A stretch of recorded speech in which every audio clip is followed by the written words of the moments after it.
السلام علیکم ورحمۃ اللہ وبرکاتہ۔ اعوذ باللہ من الشیطان الرجیم، بسم اللہ الرحمن الرحیم۔ الحمد للہ والصلاۃ والسلام علی رسول اللہ وآلہ آل اللہ واللعنۃ الدائمۃ علی اعدائہم اعداء اللہ من یوم عداوتہم الی یوم لقاء اللہ، اما بعد، فقال الامام حسین بن علی علیہ السلام: بسم اللہ الرحمن الرحیم، من الحسین بن علی الی اخوانہ من المؤمنین والمسلمین، سلام علیکم فانی احمد الیکم اللہ الذی لا الہ الا هو، اما بعد، فان کتاب مسلم بن عقیل جاءنی یخبرنی فیہ بحسن رأیکم واجتماع ملائکم علی نصرنا والطلب بحقنا، فسألت اللہ ان یحسن لنا الصنع وان یثیبکم علی ذلک اعظم الاجر، وقد شخصت الیکم من مکہ یوم الثلاثاء لثمان مزین من ذی الحجہ یوم الترویہ، فاذا قدم علیکم رسولی فاقمشوا امرکم وجدوا فانی قادم علیکم فی ایامی ہذہ انشاء اللہ، والسلام علیکم ورحمۃ اللہ وبرکاتہ۔ صلوات پڑھیے محمد وعلی محمد پر۔ خداوند تبارک و تعالیٰ تمام مومنین کو اپنے حفظ و امان میں محفوظ فرمائے۔ تمام مومنین کی حفظ و سلامتی کے لیے صلوات پڑھیے محمد وعلی محمد پر۔ حلول ماہ محرم الحرام 1446 ہجری قمری اور ایام عزاء امام حسین علیہ الصلوۃ والسلام، تمام ملت اسلامیہ کو تعزیت و تسلیت عرض ہے، اور تمام رہروان راہ ولایت و امامت کو تعزیت و تسلیت عرض ہے۔ ماہ محرم اسلامی سال کا پہلا مہینہ ہے، سال کا آغاز ہے۔ جس طرح اسلامی تاریخ محرم سے جڑی ہوئی ہے، محرم امام حسین علیہ الصلوۃ والسلام کے قیام، شہادت، قربانی اور ایثار کے ساتھ اس کا تعلق ہے۔ ہر چند تاریخ میں اور آج بھی یہ کوششیں کی جاتی ہیں کہ محرم کو امام حسین علیہ السلام سے ہٹا کر دیگر عناوین کے ساتھ جوڑ دیا جائے، اور لوگوں کے ذہنوں میں یہ بٹھا دیا جائے کہ جب محرم آئے تو انہیں امام حسین کی یاد نہ آئے، امام حسین کا قیام، شہادت اور قربانی یاد نہ آئے، بلکہ وہ دیگر موضوعات کی طرف متوجہ ہو جائیں۔ یہ کوششیں شروع سے ہیں، اور بنو امیہ نے خصوصیت کے ساتھ محرم کے بعد 61 ہجری کے محرم کے بعد 62 ہجری سے ہی یہ شروع کر دی تھی کوششیں کہ محرم کو جعلی عناوین دیے جائیں۔ اس کے لیے بنو امیہ نے جو اپنا میڈیا لانچ کیا ہوا تھا، بنو امیہ کی لگ بھگ 100 سالہ حکومت میں جو کربلا کے بعد جاری رہی، اس میں انہوں نے، اور اس سے پہلے بھی البتہ، یوں نہیں کہ آغاز وہاں سے ہوا، اس سے پہلے بنو امیہ کی حکومت کے مؤسس اور بانی نے یہ میڈیا سیل قائم کیا تھا، جس کے اندر مجموعی طور پر جو تاریخوں میں لکھا ہے 4000 سرکاری درباری راوی، رائٹر، جن کی مہارت جھوٹی حدیثیں گھڑنے میں تھی، جن کے دو کام تھے: ایک اہل البیت علیہ السلام کی شان کم کرنا، اور دوسرا دشمنان اہل البیت کا مقام بڑھانا، لوگوں کی نگاہوں میں، عوام میں، جمہور میں ان کو زیادہ تعظیم اور تکریم کے ساتھ یاد کرنا۔ اور چونکہ ان کے کردار لوگوں کے سامنے تھے، لہٰذا وہ رسول اللہ سے منسوب کرتے تھے ایسے اقوال، جعلی من گھڑت جو رسول اللہ نے نہیں فرمائے تھے، خصوصاً دشمنان اہل البیت کے حق میں، انہیں وہ نشر کرتے اور کرواتے، اور خطبات میں ان کا زیادہ پرچار کرتے تھے۔ اور اس میں جو ایک اہم موضوع انہیں دیا گیا تھا وہ یہ کہ جب محرم آئے تو محرم کی مناسبتیں ذکر کی جائیں، تاکہ لوگوں کی توجہ بنو امیہ کے ظلم سے ہٹ جائے، امام حسین علیہ الصلوۃ والسلام کی شہادت اور قربانی سے اور قیام سے توجہ لوگوں کی ہٹ جائے۔ اور عوام ایسے ہی ہوتے ہیں، میڈیا کے پیروکار ہوتے ہیں۔ الناس علی دین ملوکہم، لوگ اپنے بادشاہوں، حکمرانوں اور حکومتوں کے دین پر ہوتے ہیں۔ جو دین حکومتیں رائج کر دیں، لوگ اسی کی پیروی کرتے ہیں۔ آج بھی میڈیا جو کچھ لوگوں کو کہتا ہے، لوگ اس کو سچ سمجھتے ہیں، اسے قبول کرتے ہیں، اور ہر چند انہیں پتہ بھی ہوتا ہے کہ یہ جھوٹ ہے۔ لیکن میڈیا کی خصوصیت یہ ہے، آج ٹیکنیکل اور ٹیکنالوجی کی بنیاد پر قائم میڈیا ہے۔ اس وقت سادہ میڈیا تھا، مینول میڈیا تھا، ممبر تھا، محراب تھا، خطبات تھے، تقریریں تھیں اور اجتماعات تھے۔ ان اجتماعات کے اندر ایسے لوگ، سرکاری درباری پیڈ لوگ، جنہیں باہری رقمیں اور معاوضہ دیا جاتا تھا، وہ حکومتی دلچسپی کے موضوعات کو چھیڑتے تھے، بیان کرتے تھے اور لوگوں کی ذہن سازی کرتے تھے۔ یوں نہیں کہ یہ آج ٹیکنالوجی کے زمانے میں یہ کام ہوتا ہے، جمہور کی ذہن سازی کرنا شروع سے، جب سے انسانی معاشرت، انسانی معاشرہ، انسانی سماج تشکیل پایا ہے مختلف طبقات جو سماج کو اپنے اختیار میں لینا چاہتے ہیں اور سماج کو اپنی مرضی کے مطابق رکھنا چاہتے ہیں اور چلانا چاہتے ہیں، ان کی یہ کوشش تھی، یہ اسٹریٹجی ہوتی ہے ہمیشہ، کسی بھی طرز کی حکمرانی ہو، قبائلی نظام ہو، کوئی ڈکٹیٹر ہو، کوئی بادشاہ مسلط ہو جائے، کوئی خاندانی حکومت ہو، کوئی طاقتور طبقہ سماج پر قابض ہو جائے، جمہور کے منتخب لوگ ہوں، مذہب کے نام پر حکومتیں ہوں، قومیت ہو، خاندان کے نام پر ہوں، علاقائیت کے نام پر ہوں، ان کی یہ کوشش ہوتی ہے کہ ہمارے عوام ہماری طرح سوچیں اور جو ہم چاہتے ہیں وہ سوچیں، جیسا ہم چاہتے ہیں وہ کریں، جیسے ہم صحیح کہتے ہیں عوام اس کو صحیح کہیں، جیسے ہم غلط کہتے ہیں عوام اس کو غلط کہیں۔ بنو امیہ اس سلسلے میں پیش قدم و پیش رو ہیں۔ بنو امیہ کا سیاسی مکتب، اس نے ایک سیاست میں بڑی حیثیت اختیار کر لی، اور آج آپ کو اپنے ملک میں بنو امیہ کی سیاست عملی طور پر نافذ نظر آتی ہے۔ اگر آپ غور کریں، جو میں ہمیشہ کہتا ہوں کہ تاریخ کا مطالعہ کریں، جس طرح قرآن نے بنی اسرائیل کا مطالعہ کروایا ہے آپ سے جبراً، بنی اسرائیل کو پڑھیں تاکہ آپ کو اپنے زمانے کے رویے سمجھ میں آ جائیں۔ اسی طرح بنو امیہ اور ان کی چالیں، ان کے حربے، ان کا طرز حکومت، ان کے سیاسی ہتھکنڈے، حربے، یہ سب پڑھیں آپ، تاکہ آپ کو پتہ چلے کہ آپ کے ساتھ کیا ہو رہا ہے، آپ پر کیسی حکومتیں چل رہی ہیں، کن کن ناموں سے چل رہی ہیں۔ بنو امیہ نے محرم کی تحریف کے لیے، یہود نے تحریف کا باقاعدہ نظام بنایا کہ اللہ کی کتابوں میں، اللہ کے دین میں، انبیاء کی تعلیمات میں اور مقدس تعلیمات میں، آسمانی کتابوں میں کس طرح ہیر پھیر کیا جاتا ہے، تحریف کی جاتی ہے، آگے پیچھے مطالب کو کیا جاتا ہے، توڑ مروڑ کے باتیں کی جاتی ہیں، غلط تفسیریں کی جاتی ہیں۔ یہ بنی اسرائیل نے، یہود نے شروع کیا، لیکن اس کو تکمیل بنو امیہ نے کیا۔ بنی اسرائیل کا کام ابتدائی نوعیت کا تھا، پرائمری سٹیج کا تھا، جو پکڑا گیا جلدی۔ بنو امیہ نے بہت میچور ہو کر اس کام کو کیا، اور آج تک آپ کو اپنے ملک میں آپ دیکھیں، آپ کو بنو امیہ کا پورا نظام نظر آئے گا، پورا بنو امیہ کا مذہب آج آپ کو نظر آئے گا، اس کی علامتیں ہیں بنو امیہ کے مذہب کی، اور وہ نظام اہل البیت سے دشمنی، اہل البیت کے ساتھ بغض، آل رسول کی دشمنی اور آل رسول سے دوری کے اوپر قائم ہے، کہ ان کو یہ احساس ہے کہ اگر عوام، مسلمان، مومنین کسی بھی زمانے کے اگر یہ اہل البیت کے قریب ہوئے تو بنو امیہ کی زمام ختم ہو جائے گی، بنو امیہ کا نظام ختم ہو جائے گا۔ اس لیے شعوری طور پر انہوں نے یہ کام کیا ہے، اور اس کے لیے بھاری معاوضہ دے کر لوگوں سے یہ کام کروایا ہے۔ تحریف محرم اس میں سے ایک اہم کام ہے۔ شہید مطہری رضوان اللہ تعالیٰ علیہ نے بہت حساس موضوع اٹھایا، اور وہ تحریف عاشورہ ہے۔ انہوں نے وہ پہلو ذکر کیا ہے جو شیعہ اسٹیجوں کے اوپر عاشورہ کو اور کربلا کو اور اس ماجرا کو غلط طریقے سے پیش کیا جاتا ہے، واقعیت کے خلاف پیش کیا جاتا ہے، اور غیر مستند روایات کے ذریعے اس کو پیش کیا جاتا ہے۔ یہ شہید مطہری نے خوبصورت نشاندہی کی ہے۔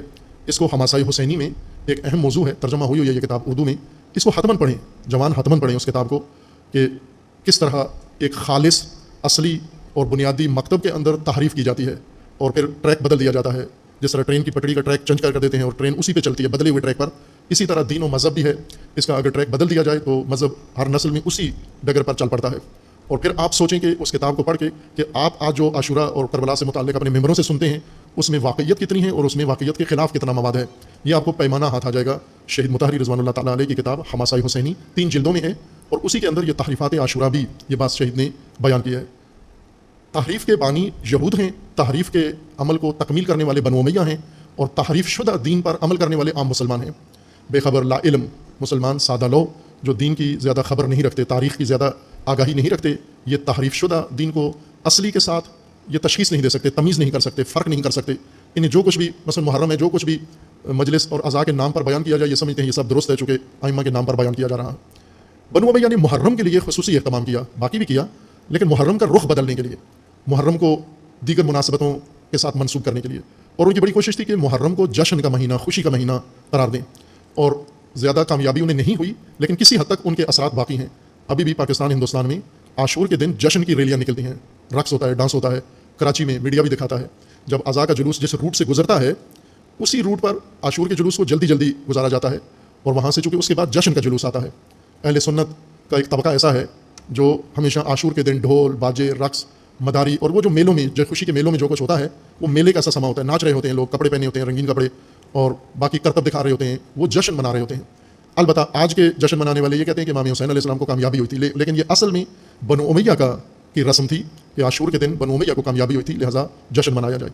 اور اسی طرح اور انہوں نے اس کو عنوان دیے، یوم شکر ہے، عاشورہ یوم شکر ہے، شکرانے کے نفل پڑھے جائیں، شکرانے کے روزے رکھے جائیں، روزہ رکھا جائے۔ یہ وہ کام ہے جو بنو امیہ نے اپنے مذہبی میڈیا کی مدد سے یہ کام کیا۔ 4000 راوی اور 9000 خطیب، باقاعدہ طور پر سرکاری طور پر پیڈ لوگ، جنہوں نے یہ خدمات بنو امیہ کے لیے انجام دی ہیں، ان کے سیاسی نظام کو مستحکم کرنے کے لیے، مضبوط رکھنے کے لیے۔ اور وہ عمل پھر تسلسل سے جاری رہا۔ بنو امیہ کی حکومت ختم ہو گئی، لیکن یہ تحریفات جاری رہیں، اور محرم آنے پر یہ چیزیں پھر لوگوں کو یاد آتی ہیں۔ اس میں اضافہ بھی کرتے گئے، اضافات ہوتے گئے، اور آج جب محرم آتا ہے تو مختلف عناوین اس کے لیے، خصوصاً پاکستان میں اس کے لیے ایسے غیر مستند واقعات محرم سے جوڑ کے محرم میں لوگوں کی توجہ امام حسین علیہ السلام سے ہٹانے کے لیے یہ کام کیا جاتا ہے.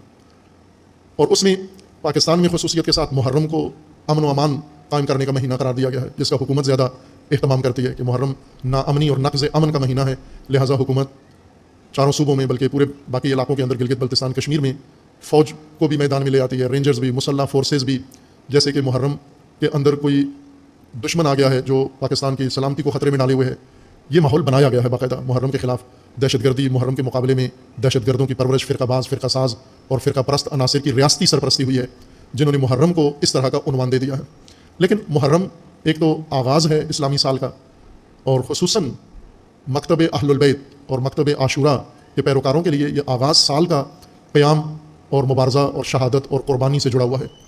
یعنی یہ سال کسی اور جمعیت، کسی اور قوم کا سال اس طرح شروع نہیں ہوتا جیسے شیعہ کے لیے سال شروع ہوتا ہے، جو مناسبت سال کے آغاز میں ہی پہلے دن سے شروع ہوتی ہے اور پھر سال کے آخر تک جس کو جاری رکھنا ہوتا ہے. ہر چند ہم رسوماتی لوگ ہیں، 10 روزہ رسومات تو ہم نے 10 روزہ رسومات کے لیے ذہن بھی تیار کیا ہوا ہے، اپنی بھی تیاریاں ہیں، اور 10 روز کے بعد وہ بھول جاتے ہیں وہ عمل. لیکن یہ ہے پورے سال کا، چونکہ سال کا آغاز امام حسین علیہ الصلوۃ والسلام کے ذکر سے، آپ کی شہادت سے اور آپ کے قیام اور آپ کے مبارزہ سے شروع ہوتا ہے. تو یہ ایک قوم کو سالانہ ایک جہت دینے کے مترادف ہے. یعنی سالانہ جس طرح 5 سالہ منصوبہ ہوتا ہے، 1 سالہ منصوبہ ہوتا ہے، جس طرح حکومتیں 1 سالہ اپنا معاشی منصوبہ بناتی ہیں، اقتصادی منصوبہ بناتی ہیں، تعلیمی ادارے اپنے سالانہ منصوبے بناتے ہیں کہ اس سال ہم نے کیا مقاصد حاصل کرنے ہیں. محرم جس مناسبت کے ساتھ شروع ہوتا ہے، یہ گویا ہمارا ایک سالانہ ہماری مناسبت ہے یہ، اور منصوبہ ہے یہ. اور شیعہ کو پتہ ہوتا ہے کہ سال میں مجھے کیا کرنا ہے، وہی کرنا ہے جو آغاز کیا ہے سال کے اختتام تک، اس کو اختتام تک پہنچانا ہے، اس مقصد تک پہنچانا ہے، اس نہضت کو کامیابی تک پہنچانا ہے جہاں سے سال کے آغاز میں ہم نے عمل شروع کیا تھا، اور راستے میں اسے چھوڑنا نہیں ہے، بھولنا نہیں ہے. اور خصوصاً اس سال کا محرم 1446 قمری ہجری اور 2024 عیسوی میلادی سال کا محرم الحرام، جو آج عملی طور پر فلسطین اور غزہ میں عملی کربلا کی صورت میں ایک منظر بھی وہاں پر ہے. 9 مہینوں سے مسلسل وہاں پر وہی ظلم و ستم ہے جو ہم جس کی یاد میں یہاں بیٹھے ہیں، وہی دہرایا جا رہا ہے اور زیادہ شدت کے ساتھ دہرایا جا رہا ہے. ظاہر ہے اگر کربلا کو حقیقی طور پر ہم نے سمجھا ہوا ہے تو ہمیں آج کا یہ منظر، یہ تکلیف ہونی چاہیے. اس سے ایک موضوع میں نے کافی تکرارن بیان کیا ہے، کچھ باتیں تکرار کرنا ضروری ہے، جان بوجھ کے عمدن تکرار کرتا ہوں تاکہ آپ کے ذہنوں میں بیٹھ جائیں، راسخ ہو جائیں، اور آپ بھی ان کو تکرار کریں اپنی روزمرہ گفتگو میں، اپنے پیغامات میں، اپنے مباحثات میں، اپنی ڈسکشن میں، اپنی گروپ کی گفتگو میں، گھروں میں، جہاں موقع ملتا ہے آپ کو اجتماعی گفتگو میں آپ ان موضوعات کو تکرار کریں تاکہ سب کے ذہنوں میں راسخ ہو جائیں، بیٹھ جائیں یہ چیزیں. محرم جب آتا ہے تو ساری دنیا کو پتہ ہوتا ہے کہ امام حسین علیہ السلام کا سوگ اور غم منایا جاتا ہے. غم حسین کا مہینہ ہے یہ. اسی اصطلاح کو میں نے کھولا تھا کہ غم حسین کیا چیز ہے. ایک غم حسین وہ ہے جو ہمارے دلوں کے اندر ہے، جس نے ہمیں عزاداری پر مجبور کیا ہے، جس نے ہمیں سوگ کے اوپر اکسایا ہے، اور جو ہم سے آنسو نکلواتا ہے، جو ہمارے اعضاء کے لیے اہتمام جو ہم سے کرواتا ہے. ایک یہ غم ہے، اور وہ غم یہ ہے کہ عاشور کے دن سید الشہداء علیہ الصلوۃ والسلام کو اپنے خانوادہ کے ساتھ، خاندان کے ساتھ، اور اپنے اصحاب کے ساتھ، خواتین کے ساتھ وہاں پر ظلم کیا گیا، شہید کیا گیا، بے دردی کے ساتھ، درندگی کے ساتھ لاشوں کو پائمال کیا گیا، اور خیموں کو جلایا گیا، بچوں کو کوڑے مارے گئے، تماچے مارے گئے، خواتین کو اسیر بنایا گیا، اور پھر بازاروں میں اور درباروں میں حاضر پیش کیا گیا. یہ وہ تکلیف ہے، دکھ ہے ہمیں. اگر یہ نہ ہوتا، یعنی امام حسین علیہ السلام کو کربلا میں 10 محرم کو شہید نہ کیا جاتا، اور امام حسین کے ساتھ آپ کے اولاد کو اور آپ کے اصحاب کو شہید نہ کیا جاتا، آل رسول کو اسیر بنا کر درباروں اور بازاروں میں نہ لے جایا جاتا، آج ہمیں کوئی غم نہیں تھا. بے شک محرم آتا، گزر جاتا، ہمیں پرواہ بھی نہ ہوتی، چونکہ باقی ائمہ کے ساتھ ایسے نہیں ہوا. لہٰذا ان کے ایام آتے ہیں، گزر جاتے ہیں، باقی 11 مہینے آتے ہیں، گزر جاتے ہیں، اور ہمیں کوئی پرواہ نہیں ہوتی، چونکہ اس میں کوئی ایسا ظلم نہیں ہوا، فقط محرم اور عاشور میں ہوا. اس وجہ سے یہ جو کچھ ہوا، جو یزید نے کروایا، جو بنو امیہ نے کروایا، جو عبید اللہ ابن زیاد نے اور عمر سعد نے اور باقی جلادوں نے، ظالمین نے مل کر اجتماعی شکل میں یہ ظلم کیا، یہ وہ ہمیں غم اس چیز کا ہے. یہ ایک غم ہے، یہ ہمارا غم ہے. ہم اس غم کی تسکین کے لیے مجلس کرتے ہیں، ذکر امام حسین علیہ السلام کرتے ہیں، اس غم میں روتے ہیں. اور ایک غم وہ ہے جس نے امام حسین علیہ السلام کو گھر سے نکالا، جس نے امام حسین علیہ السلام سے گھر چھڑایا، جس نے امام حسین علیہ السلام سے مدینہ چھڑوایا، قبر رسول چھڑوائی، قبر مادر چھڑوائی، اور جس نے امام حسین علیہ السلام کو خاندان سمیت اس صحرا میں لا کر ٹھہرا دیا. وہ کیا غم تھا؟ وہ تو یہ نہیں تھا، چونکہ اس وقت تک تو امام شہید نہیں ہوئے تھے، اس وقت تک تو یزید نے آل رسول پر کچھ ظلم نہیں کیا تھا، اس وقت کچھ بھی نہیں ہوا تھا. پھر امام کو کیا غم تھا، کیا فکر تھی، کیا مشکل تھی امام کی، جس غم نے امام سے مدینہ چھڑوایا اور کربلا پہنچا دیا. وہ یہ غم نہیں تھا. وہ کیا غم تھا؟ وہ یہ تھا کہ یزید جیسا فاسق، ظالم، شراب خار، زانی یہ حکمران بن جاتا ہے، اور امت اسلامیہ ساری لا تعلق، بے حس، خاموش بیٹھی ہوئی تماشا دیکھ رہی ہے. اس کو کوئی اعتراض نہیں ہے کہ یزید ان کا حکمران بن جائے. یزید اپنے آپ کو خلیفۃ الرسول کہلوائے، یہ امت کو کوئی اعتراض نہیں ہے. یہ غم تھا حسین علیہ السلام کا. امام حسین سے اس غم نے مدینہ چھڑوایا, امام حسین سے اس غم نے چین چھڑوایا, امام حسین سے سکون و آرام اس غم نے چھڑوایا, اس غم نے اٹھایا اور مقتل میں لا کھڑا کیا, اس غم کی خاطر آئے. اب ہمارا غم اور اس کی دلیل کچھ اور ہے, امام حسین علیہ السلام کا غم اور اس کی دلیل کچھ اور ہے. اگر ہم اپنے آپ کو اپنے امام کا پیروکار بنا لیں غم میں بھی, غم میں ہمارا وہی غم ہو جو امام حسین کا غم تھا, تو آج یہ کربلا تکرار نہ ہوتی, آج یہ غزہ کا منظر رونما نہ ہوتا. اگر ہمارے خطبہ, ہمارے ذاکرین لوگوں کو وہ غم بتاتے جس غم نے حسین سے مدینہ چھڑایا ہے, جس غم نے حسین علیہ السلام کو مقتل میں پہنچایا ہے, یہ غم اگر ہمارے علماء و خطبہ و ذاکرین بیان کرتے تو آج یہ ظلم, یہ کربلا برپا نہ ہوتی. کیوں کہ پھر چونکہ امام وہ ظلم جو جس پہ ہم روتے ہیں وہ ایک یزید نے کیا ہے. ایک یزید تھا, فرد واحد, بنو امیہ کا, معاویہ کا بیٹا, ابو سفیان کا پوتا, ایک فرد تھا جس نے امام حسین کو قتل کروایا. لیکن یزید جو بعد میں آئے ہیں, جو امام حسین کی تعریف کے مطابق, جو امام حسین نے یزیدیت کی ڈیفینیشن بیان کی ہے, اس کے مطابق یزید کون ہوتا ہے؟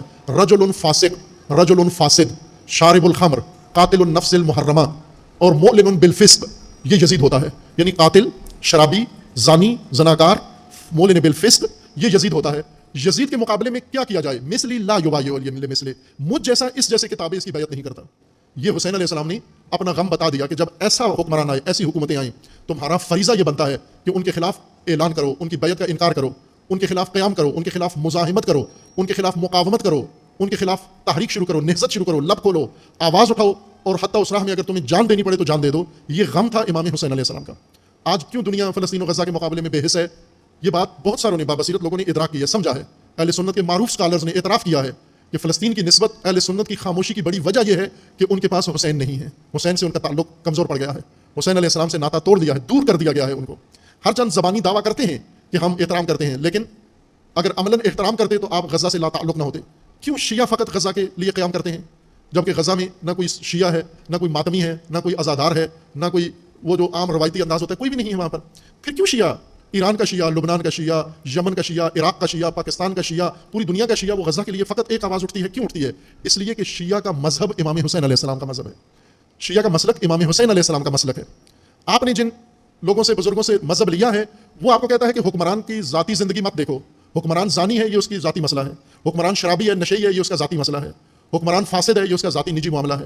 یہ نہ دیکھو. یہ باقاعدہ مذہب میں تعلیم دی گئی ہے, لیکن امام حسین کی تعلیم میں یہ نہیں ہے. امام حسین علیہ السلام کی تعلیم میں یہ ہے کہ جب ظلم اور ظالم دنیا پر چھا جائے تو مومن مرنے کے لیے تیار ہو جائے, مومن جان دینے کے لیے تیار ہو جائے. یہ فرق ہے بنیادی طور پر امام حسین علیہ السلام کے اور دوسرے راستوں میں. اس لیے محرم الحرام یہ مختص ہے امام حسین علیہ السلام کے ذکر, قیام اور شہادت, اور اس قیام کے مقصد کے ساتھ جو سب سے بنیادی روح ہے محرم کی, وہ مقصد قیام امام حسین علیہ السلام ہے, جس کے لیے امام علیہ السلام نے یہ سب قربانی دی اور یہ سب کچھ قیام کیا اور راہ خدا میں اپنا سارا خاندان ذبح کروا دیا. وہ مقصد ہمیں بھی مجبور کرتا ہے کہ ہم بھی اس کے لیے اتنی قربانی دیں. ہم فقط یاد ذکر کی حد تک نہیں, عملی محرم اور عملی کربلا بھی ہم نے قائم کرنی ہے. جیسا ہمارے آئمہ نے بتایا ہے کہ ہر زمین کربلا ہے اور ہر دن عاشورہ ہے, یعنی آپ نے ہر زمین کو کربلا بنانا ہے, آپ نے ہر روز کو عاشورہ بنانا ہے. یہ گویا حکم ہے جو ایک خبریہ جملے کے اندر خبر کی صورت میں ہمیں تعلیم دیا گیا ہے اور بتایا گیا ہے. اب ہم امام حسین علیہ السلام کا مقصد, امام حسین علیہ السلام کی زبانی سمجھتے ہیں, کوشش کرتے ہیں سمجھنے کی, اہتمام کریں اس کو سمجھنے کے لیے. کربلا کے متعلق ہم نے مجلسیں سنی ہیں, تقریریں سنی ہیں, گفتگو سنی ہے, بڑے بڑے خطیبوں نے کربلا پر فصیح بلیغ تقریریں کی ہیں, مصائب پڑھے ہیں, رلایا ہے. یہ سب ہے, پوری دنیا میں ہو رہا ہے, اور الحمدللہ باوجود خوف کے, دہشت گردی کے رکاوٹوں کے پھر بھی یہ سلسلہ مزید بڑھ رہا ہے, اور خدا نے اس کو بڑھانا انشاءاللہ. لیکن جو اس کے اندر مقصدیت ہے وہ علماء بیان کریں تو بھی نور علی نور, خطباء و ذاکرین بیان کریں نور علی نور, لیکن پھر بھی کسی کی زبانی جس کا خود کربلا میں حضور نہیں ہے, کربلا میں موجود نہیں ہے, تاریخ پڑھ کے مقصد بیان کرے, وہ حقیقت ضرور ہے, لیکن وہ درد اور وہ احساس اس میں شامل نہیں ہوتا جو خود سید الشہداء علیہ الصلوۃ والسلام جب یہی مکتب بیان کریں, اپنا مقصد خود اپنی زبان سے بیان کریں. کربلا کو اگر ہم نے سمجھنا ہے امام حسین علیہ السلام سے سمجھیں. امام حسین علیہ السلام نے کربلا کو تفصیل سے سمجھایا ہے, قیام, اپنے قیام کا مقصد, اس کے دلائل اور اس کی ضرورت کو اپنی زبان مبارک سے بیان کیا ہے, اور ہر موقع پر, ہر مناسبت پر, ہر فرصت میں بیان کیا ہے. یوں نہیں کہ کسی جگہ بیان کیا ہے, کسی جگہ نظر انداز کیا ہے, بلکہ امام حسین علیہ الصلوۃ والسلام جب 28 رجب کو, یہ 26 رجب کو گویا, مختلف تاریخیں ہیں, تاریخوں میں اختلاف ہے, کسی نے 26 رجب, کسی نے 27 رجب, کسی نے کیا رجب لکھی ہے. 15 رجب کو جو تاریخی مستند روایات کے مطابق 15 رجب کو معاویہ مرا ہے, ہلاک ہوا ہے, اور فوراً یزید کو تخت نشین کر دیا گیا اسی دن ہی. اور پھر یزید نے اپنے باپ کے دور کے جتنے گورنر تھے ان کو بیعت کروانے کے لیے, کچھ علاقوں کی بیعت تو خود معاویہ اپنے دور میں یزید کے لیے لے چکا تھا, مدینہ میں بھی آ کے, مکہ میں بھی آ کے کچھ لوگوں سے تو لے چکا تھا, بڑے بڑے صحابہ سے. جن کو بیت المال سے معاویہ کے حکومت سے باقاعدہ شہریے ملتے تھے، وظیفے ملتے تھے، جنہیں پتہ تھا کہ اگر ہم یزید کی بیعت نہیں کریں گے تو ہمارے وظیفے کٹ جائیں گے، ان سے تو خود معاویہ نے ہی اپنی زندگی میں بیعت لے لی تھی کہ میرے سامنے بیعت کرو. کچھ سے نہیں لے سکا اور بعد میں وصیت کر گیا کہ میرے مرنے کے بعد ان سے بیعت لینا. اور ان سے بیعت لینے کے لیے یزید نے مختلف اور اس کے مشاورین نے مختلف ریاستوں میں بھیجے، خطوط بھیجے، پیغامات بھیجے کہ ان علاقوں سے جنہوں نے ابھی تک بیعت نہیں کی وہ بیعت کر کے بھیجیں. خصوصیت کے ساتھ مدینہ میں، کیونکہ مدینہ مرکز تھا، جید شخصیات ساری برجستہ نمایاں اس دور کی وہ ابھی مدینہ میں تھی، اکا دکا باقی شہروں میں تھے لیکن مرکزیت مدینہ کو حاصل تھی. اس لیے مدینہ میں اس نے یہ پیغام بھیجا کہ مدینہ میں امام حسین علیہ السلام اور چند اور عبداللہ ابن عباس، عبداللہ ابن زبیر، یہ نام لکھ کے بھیجا کہ ان سے بیعت لی جائے اور خصوصیت کے ساتھ امام حسین علیہ السلام سے لی جائے، اگر نہ کریں تو سر قلم کر کے مجھے روانہ کیا جائے دمشق میں. یہ وہ دو ٹوک واضح حکم والی مدینہ کو ملا. والی مدینہ نے امام حسین علیہ السلام کو اپنے دربار میں طلب کیا. ظاہراً 26 یعنی شب 27 رجب کا دن گزر کے جو رات آئی، اس رات کو امام حسین علیہ السلام ولید کے دربار میں گئے اور پوچھا، جا کے بلکہ بتا دیا کہ اس طرح سے مجھے بلانے کا مطلب یہ ہے کہ تمہارا امیر ہلاک ہو گیا ہے. اس نے کہا ایسے ہی ہے، اور اب بیعت کے لیے خط دکھایا کہ یہ آیا ہے اور اس میں فیصلہ بھی دکھایا کہ یا بیعت یا سر قلم کرنا ہے. آگے وہ ماجرا ہم پڑھ چکے ہیں، آپ جانتے ہیں. امام حسین علیہ السلام نے انکار کر دیا، مروان آڑے آیا، امام نے مروان کو بھی جو کہنا تھا، جس کا وہ سزاوار تھا، مستحق تھا، وہ سب کچھ مروان کو بھی کہا. اور پھر اس کے بعد 28 رجب کو امام مدینہ سے نکلے اور مکہ 3 شعبان کو مکہ تشریف لے آئے. 3 شعبان 60 ہجری سے لے کر اور 8 ذی الحجہ 60 ہجری تک امام حسین علیہ السلام مکہ میں مقیم رہے. 3 شعبان سے 8 ذی الحجہ تک 4 مہینے اور 5 دن بنتے ہیں. 4 مہینے 5 دن امام مکہ میں مقیم رہے. چونکہ قمری مہینے اوپر نیچے ہوتے ہیں، ممکن ہے 2-4 دن اوپر نیچے ہوئے ہیں، چونکہ قمری مہینہ کبھی 29 کا ہوتا ہے، کبھی 30 کا ہوتا ہے. اس 30 کے لحاظ سے میں نے 5 مہینے اور 4 مہینے اور 5 دن کہا. اور ہر روز امام علیہ السلام مکہ میں اپنا پیغام اور اپنا قیام اور اپنی بیعت کا انکار کا مقصد سمجھاتے رہے. اور ہر روز لوگ امام حسین علیہ السلام کو سمجھاتے رہے کہ آپ یہ اقدام نہ کریں، یہ فیصلہ نہ کریں، یزید کا انکار نہ کریں، حکومت سے بگاڑ پیدا نہ کریں، سمجھوتا کریں. وہ خطرات بتاتے تھے امام کو کہ آپ شدید خطرات کی زد میں ہیں اور یہ خطرات آپ کے لیے مشکلات، آپ کے لیے، آپ کے خاندان کے لیے مشکلات پیدا کریں گے. یہ روزانہ کا معمول بن گیا تھا. پھر 8 ذی الحجہ کو امام علیہ السلام نے ارادہ کیا، جس دن مکہ کے زائرین حاجیوں نے احرام باندھے حج کے لیے یوم الترویہ، امام علیہ السلام نے احرام کھولے اور مکہ سے باہر کوفہ کی طرف رخت سفر باندھ لیا.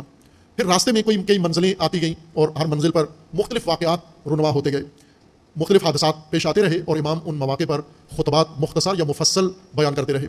ان خطبات میں سے ایک خطبہ امام کا، جو خطبہ نہیں خط امام کا، جو آپ نے ایک منزل پر خط لکھ کر اہل کوفہ کو روانہ کیا، وہ ہے منزل حاجز. آج کل نقشے آپ کے پاس ہیں موبائل میں، آپ دیکھ سکتے ہیں کہ حاجز یہ حجاز میں نجد کا علاقہ ہے، یعنی موجودہ سعودی عرب، اسی کے اندر ہے. ابھی عراق میں امام داخل نہیں ہوئے، نجد کے علاقے میں ہیں، یعنی حجاز کے علاقے سے نکل کے نجد میں شروع ہوئے. نجد اور حجاز موجودہ سعودیہ کے 2 حصے ہیں، یا سرزمین عرب کے 2 حصے ہیں. ایک خطہ نجد ہے جس کے رہنے والے نجدی کہلاتے ہیں، اور دوسرا علاقہ حجاز ہے. نجدی وہی ہے جہاں سے یہ وہابی سلسلہ جہاں سے شروع ہوا، ان کو اسی وجہ سے نجدی کہتے ہیں کہ وہ اسی علاقے سے شروع ہوا تھا، محمد ابن عبد الوہاب اور ان کے پیروکار اور ان سے پہلے کے جو لوگ تھے. یہ حاجز وہاں پر ایک مقام ہے. صحرائی علاقے میں جہاں پانی ہوتا تھا، جہاں چشمہ ہوتا تھا، جہاں کوئی اور بارش کا پانی یا کسی طرح کے چراگاہ یا پانی یا سایہ میسر ہوتا تھا، وہ کاروانوں کی منزلیں ہوتی تھیں. وہاں تجارتی کاروان اور زیارتی کاروان یا مختلف مقاصد کے لیے صحرائی مسافرین وہاں پڑاؤ کرتے تھے. اگر رات آتی تو ان کی کوشش یہ ہوتی تھی کہ ایسی جگہ رات گزاریں جہاں پر پانی ہو. لہٰذا وہ منزلیں امام حسین علیہ السلام کے سفر میں بھی امام نے انہی منازل میں قیام کیا. البتہ بعض اوقات ایسی جگہ پر بھی امام رکے جہاں پانی نہیں تھا، کسی اور وجہ سے امام نے مختصر قیام کیا. لیکن جہاں رات گزارنے کے اکثر وہ مقامات تھے جہاں پانی تھا، یا کنواں تھا، یا چشمہ تھا، یا بارش کا پانی وہاں پر اکٹھا تھا، جہاں حیوانات نے پانی پینا، انسانوں نے پانی پینا تھا. انہی میں سے ایک منزل حاجز ہے. امام علیہ السلام جب حاجز میں پہنچے، وَأَقْبَلَ الْحُسَيْنُ علیہ السلام حَتَّى إِذَا بَلَغَ الْحَاجِز، امام حسین علیہ السلام جب حاجز کے مقام پر پہنچے. حاجز کے بارے میں لکھا ہے کہ یہ وادٍ بِعَالِيَةٍ نجد، یہ نجد کے بالائی حصے میں، نجد کے جو بالائی فراز والا حصہ ہے اس میں یہ واقع ہے. وہ بطن الرما پہلے بیان کیا ہے پچھلی سال کی مجلس میں. امام نے جو خطبہ دیا تھا بشر ابن غالب کو، وہ وادی بطن الرما میں تھا. ومن الحاجز الى النقرہ 27 میلا ونصف، یعنی یہ پہلی منزل سے تقریباً یہ 27 میل کا فاصلہ ہے اس کا، حاجز کا. وہاں پر امام علیہ السلام نے جا کر پڑاؤ ڈالا اور قیام کیا. اور وہاں سے امام علیہ السلام نے اپنے ایک ساتھی کو، صحابی کو خط لکھ کے دیا. خط کوفہ کے مومنین اور مسلمین کی طرف تھا. یہ خط لکھا، اس قاصد کا نام جیسے امام علیہ السلام نے یہ خط دیا وہ تھے قیس ابن مساخر سیداوی. یہ نام یاد رکھیں، بہت اہم نام ہے کربلا میں، ماجرا میں. قیس ابن مساخر، قیس 2 نقطے والے قاف کے ساتھ ہے، قیس ابن مساخر، میم سین 2 آنکھوں والی ہے، مساخر سیداوی سواد کے ساتھ ہے، سیداوی، قیس ابن مساخر سیداوی. یہ امام کے ساتھی تھے. انہیں خط لکھ کے دیا کوفہ کے مومنوں اور مسلمانوں کے نام پر جنہوں نے امام حسین علیہ السلام کو خط لکھے تھے، ان کے جواب میں امام نے پہلے ایک خط روانہ کیا حضرت مسلم ابن عقیل کے ہاتھ، اور پھر اس کے بعد یہ دوسرا خط، بلکہ تاریخی لحاظ سے یہ آخری خط ہے جو امام حسین علیہ السلام نے اہل کوفہ کے نام پر لکھا ہے۔ اس کے بعد کوفیوں کو کوئی خط امام نے عمومی طور پر نہیں لکھا۔ قیس بن مصاہر السیداوی مکہ کے رہنے والے ہیں، کوفہ کے رہنے والے، کوفہ کے رہنے والے ہیں۔ جب حضرت مسلم ابن عقیل امام حسین علیہ السلام کی طرف سے سفیر بن کر کوفہ روانہ ہوئے تو یہ قیس بن مصاہر السیداوی ان کے ساتھ تھے، ساتھیوں میں سے تھے، حضرت مسلم کے ساتھ گئے تھے۔ اور قیس بن مصاہر السیداوی کوفہ سے مکہ آئے اہل کوفہ کے خط لے کر۔ اہل کوفہ نے 3 دفعہ امام علیہ السلام کو اجتماعی خط لکھے ہیں، یعنی گروپ کی صورت میں خط لکھے ہیں۔ کسی خط میں 4 آدمی، کسی میں 10 آدمی، کسی میں سینکڑوں آدمیوں کے دستخط تھے۔ 3 دفعہ اہل کوفہ نے اجتماعی خطوط روانہ کیے ہیں امام علیہ السلام کو۔ اکا دکا خطوط کافی آتے رہے، لیکن یہ 3 واقعات میں اجتماعی خطوط آئے۔ پہلا خط ایک گروہ لے کر امام حسین علیہ السلام کے پاس مکہ میں آیا۔ جب کوفہ والوں کو پتہ چلا کہ امام علیہ السلام نے یزید کی بیعت کا انکار کر دیا ہے، کوفیوں نے بھی انکار کیا ہوا تھا، کوفیوں نے بغاوت کی ہوئی تھی پہلے سے، اور جب انہیں پتہ چلا کہ امام حسین علیہ السلام نے بھی انکار کر دیا ہے تو انہوں نے آپس میں میٹنگ کی، اور اس میٹنگ میں یہ طے کیا کہ ہم امام حسین علیہ السلام کو کوفہ کی دعوت دیں، ہماری قیادت کریں اور ہم بنو امیہ کے خلاف قیام کرتے ہیں۔ یہ پہلا ماجرا تھا۔ دوسرا خط جب بھیجا اجتماعی طور پر، کوفہ میں جو قائدین تھے اس وقت وہاں موجود، ان میں سرکردہ شخصیت سلیمان ابن سرد خزاعی، جن کا پہلے ذکر کیا ہے میں نے کہ یہ شیعہ سرکردہ شخصیت ہے، صحابی تھے، رسول اللہ صلی اللہ علیہ وآلہ وسلم کے صحابہ میں سے تھے، اور کوفہ میں ایک نمایاں شخصیت تھی، قبائلی نظام تھا، قبائلی سرداروں میں سے تھے یہ، اور ان کے علاوہ بھی کچھ اور قبائلی سرکردہ لوگ تھے، شیعہ تھے جو، یہ سب سلیمان کے گھر میں اکٹھے ہوئے اور انہوں نے خط لکھے، اور 3 دفعہ ان لوگوں نے خط لکھا۔ دوسرا خط قیس بن مصاہر السیداوی کے ہاتھ دیا انہوں نے۔ قیس بن مصاہر اپنے دوسرے ساتھی کے ہمراہ یہ خط لے کر کوفہ سے مکہ، امام حسین علیہ السلام ابھی مکہ میں تھے تو مکہ میں پہنچے، ابھی مسلم ابن عقیل روانہ نہیں ہوئے تھے، اس سے پہلے قیس بن مصاہر اپنے 2 اور ساتھیوں کے ساتھ خط لے کر مکہ میں پہنچے اور امام حسین علیہ السلام کو اہل کوفہ کا خط دیا۔ پھر اس کے بعد امام حسین علیہ السلام نے جب یہ خط وصول کیا تو حضرت مسلم ابن عقیل کو آمادہ کیا سفارت کے لیے، اور ایک خط انہیں تھمایا کہ آپ نے اہل کوفہ کے نام یہ خط جا کر پہنچانا ہے، اور اس کے بعد قیس بن مصاہر کو حضرت مسلم ابن عقیل کے ساتھ ساتھی، سفر کا ساتھی بنا کر، کیونکہ کوفہ کے تھے، راستے جانتے تھے اور سفارت کے آداب سے آشنا تھے اور صحرائی انسان تھے، دلیر تھے، شجاع تھے، حضرت مسلم ابن عقیل کی حفاظت کے لیے بھی اور آپ کے ساتھ تعاون کے لیے بھی قیس بن مصاہر کو، جو کوفیوں کے قاصد تھے، امام کے پاس آئے۔ امام نے انہیں دوبارہ حضرت مسلم کے ساتھ واپس کوفہ خط دے کے پھر پلٹا دیا۔ یہ گئے، جا کر ایک منزل پہ پہنچے جب اس کا ذکر آئے گا جہاں پر حضرت مسلم ابن عقیل نے جا کر پریشانیاں اور مشکلات شدید پیش آئیں، اور ان مشکلات میں حضرت مسلم نے خط لکھا امام حسین علیہ السلام کو راستے میں سے، اور معذرت کی کہ میں اس سفارت کے لیے، اس ماموریت کے لیے اپنے آپ کو موزوں مناسب نہیں سمجھتا، شاید میں آپ کی سفارتکاری کا حق ادا نہ کر سکوں، اس لیے آپ مجھے معاف فرمائیں اور کسی دوسرے مناسب آدمی کو بھیجیں، مجھے لگتا ہے میں یہ کام نہیں کر پاؤں گا۔ حضرت مسلم نے یہ خط لکھا اور قیس بن مصاہر السیداوی کو دیا۔ یہ پھر ایک خط حضرت مسلم کا لے کے واپس مکہ میں امام حسین علیہ السلام کے پاس آئے، اور امام حسین علیہ السلام نے پھر قیس بن مصاہر کو دوسری دفعہ خط دے کر حضرت مسلم کے پاس بھیجا کہ یہ ماموریت اور سفارت آپ ہی نے انجام دینی ہے، یہ آپ کے ذمہ ہے اور کوئی اور بندہ مناسب نہیں ہے، اور آپ پریشان نہ ہوں، دباؤ میں نہ آئیں، آخر تک جو ماموریت ہے اسے ادا کریں جا کر۔ قیس حضرت امام حسین علیہ السلام کا پھر خط لے کے حضرت مسلم کے پاس لے گئے، اور پھر حضرت مسلم کے ساتھ کوفہ تک گئے قیس، اور کوفہ میں حضرت مسلم کو پہنچا کے اپنے ٹھکانے پر جہاں پہنچنا تھا، جہاں طے تھا، جو امام حسین علیہ السلام نے بتایا ہوا تھا کہ کہاں جا کے ٹھہرنا ہے، وہاں جا کر پہنچا کے پھر حضرت کچھ دن رہے کوفہ کے اندر۔ اور جب حضرت مسلم نے لوگوں سے بیعت لے لی اور کوفہ کے حالات حضرت امام حسین علیہ السلام کے حق میں تبدیل ہو گئے، ایسے لگتا تھا پورا شہر امام حسین علیہ السلام کے ساتھ ملا ہے، بیعت کر لی 18,000 مسلح جنگجو، اور ویسے عام جو تعداد لکھی گئی ہے جنہوں نے امام حسین علیہ السلام کے ساتھ اظہار وفاداری کیا اور حضرت مسلم کے ساتھ سفیر کے طور پر، وہ 1,00,000 کوفیوں نے یہ کام کیا۔ 18,000 نے خط لکھے اور جنگجو تھے، اور باقیوں نے آمادگی ظاہر کی۔ جب یہ منظر کوفہ میں بنا تو حضرت مسلم ابن عقیل نے پھر قیس کو ہی سفیر بنایا کوفہ سے مکہ کے لیے کہ دوبارہ یہ خط لے کر جاؤ، اور اس میں لکھا کہ جا کر امام حسین علیہ السلام کو بتائیں کہ کوفہ بالکل تیار ہے، جنگجو آمادہ ہیں، ماحول سازگار ہے، سیاسی طور پر، عسکری طور پر، ہر حوالے سے اہل کوفہ ہمارا ساتھ دینے کے لیے آمادہ ہیں، اب صرف آپ کا انتظار ہے۔ یہ خط بھی قیس لے کر حضرت مسلم ابن عقیل کا مکہ پہنچے اور امام علیہ السلام کی خدمت میں یہ خط پیش کیا۔ قیس نے جب یہ خط پیش کیا تو امام علیہ السلام نے اسی خط کی وصولی کے بعد مکہ سے قصد سفر کیا۔ 8 ذی الحجہ کو امام روانہ ہوئے قیس کے خط کے بعد، جو حضرت مسلم کا خط تھا، اور پھر قیس کو اپنے کاروان میں ساتھ لائے حاجز تک، منزل حاجز جب نجد کے اس آخری سرحدی علاقے میں جب پہنچے جہاں سے آگے عراق شروع ہوتا ہے، وہاں تک قیس امام حسین علیہ السلام کے ساتھ آئے ہیں، اور یہاں امام حسین علیہ السلام نے آخری خط اہل کوفہ کو لکھا اور پھر قیس ہی کے سپرد کیا، قیس ابن مسہر السیداوی، اس لیے کہ یہ بہت موزوں انسان تھے، بہت تجربہ کار، سمجھدار، بابصیرت، دلیر، شجاع اور بحرانوں کی صورت حال میں اپنے اوپر کنٹرول رکھنے والے، درست فیصلہ کرنے والے اور امانت داری کے ساتھ پیغام رسانی کرنے والے تھے۔ یہ ان شخصیات میں سے تھے قیس۔ ان کو امام نے پھر خط دیا کہ یہ خط لے کے اہل کوفہ کے نام پہنچو۔ یہ خط لے کے گئے، لیکن راستے میں قادسیہ کے مقام پر جب قیس پہنچے تو وہاں پر عبید اللہ کے ایک فوجی افسر نے انہیں گرفتار کر لیا، حسین ابن نمیر نے انہیں شناخت کر لیا اور پکڑ کے کوفہ میں عبید اللہ ابن زیاد کے پاس لے گیا، اور پھر عبید اللہ ابن زیاد نے جو ان کے ساتھ کیا سلوک وہ آئے گا انشاءاللہ بیان ہوگا۔ یہ وہی خط ہے جو امام علیہ السلام نے قیس ابن مسہر السیداوی کے ہاتھ روانہ کیا تھا۔ اس شخصیت کے بارے میں ہم بات کریں گے انشاءاللہ انہی مجالس میں، اللہ تبارک و تعالیٰ نے توفیق دی اگر۔ یہ ارکان ہیں نہضت حسینی کے، یہ وہ کردار ہیں جو بہت اعلیٰ ہیں لیکن ہمارے لیے شناختہ شدہ نہیں ہیں، کیونکہ جو طبقہ ہمیں کربلا سناتا ہے وہ خود ان سے آشنا نہیں ہے، بے خبر ہے، اس لیے یہ طبقات اس فراموشی کا شکار ہیں۔ قیس جیسی ہستیاں جنہوں نے کتنا نمایاں کردار ادا کیا، اور ہم اگر ان کی طبقاتی شناخت کریں کہ یہ طبقاتی طور پر کس طبقے سے تعلق رکھتے ہیں، سماجی جو طبقہ بندی ہے، جو سماجیات کے اندر سماج کے طبقات کو مختلف بنیادوں پر تقسیم کیا جاتا ہے کہ کس قسم کے طبقات ایک معاشرے کے اندر پل رہے ہوتے ہیں، بڑھ رہے ہوتے ہیں، تشکیل پاتے ہیں، ہم انہی میں سے ہیں۔ یعنی ہم اپنی ایک طبقاتی پہچان رکھتے ہیں۔ خاندانی طور پر ہم ممکن ہے سید ہوں، خاندانی طور پر آپ بٹ ہوں، آپ بھٹی ہوں، آپ جٹ ہوں، آپ کچھ بھی ہو سکتے ہیں۔ یہ طبقاتیت نہیں ہے، یہ جو نسب ہے خاندانی، یہ سماجی طبقات شمار نہیں ہوتے، یہ ایک علیحدہ موضوع ہے۔ سماجی طبقات وہ ہوتے ہیں جو ایک سماج میں ایک کردار اپناتے ہیں، ایک طریقہ کار اپناتے ہیں، ایک طرز زندگی اپناتے ہیں، یہ ایک طبقہ شمار ہو جاتے ہیں۔ جیسے مجرمین مثلا ایک طبقہ ہے، مصلحین ایک طبقہ ہے، اور لا تعلق لوگ یہ ایک طبقہ ہے، سنجیدہ لوگ یہ ایک طبقہ ہے، مفاد پرست لوگ یہ ایک طبقہ ہے۔ یہ سادات بھی ہو سکتے ہیں، یہ بٹی بھی ہو سکتے ہیں، یہ جٹ بھی ہو سکتے ہیں، یہ بٹ بھی ہو سکتے ہیں، یہ ہر خاندان نسل سے ہو سکتے ہیں۔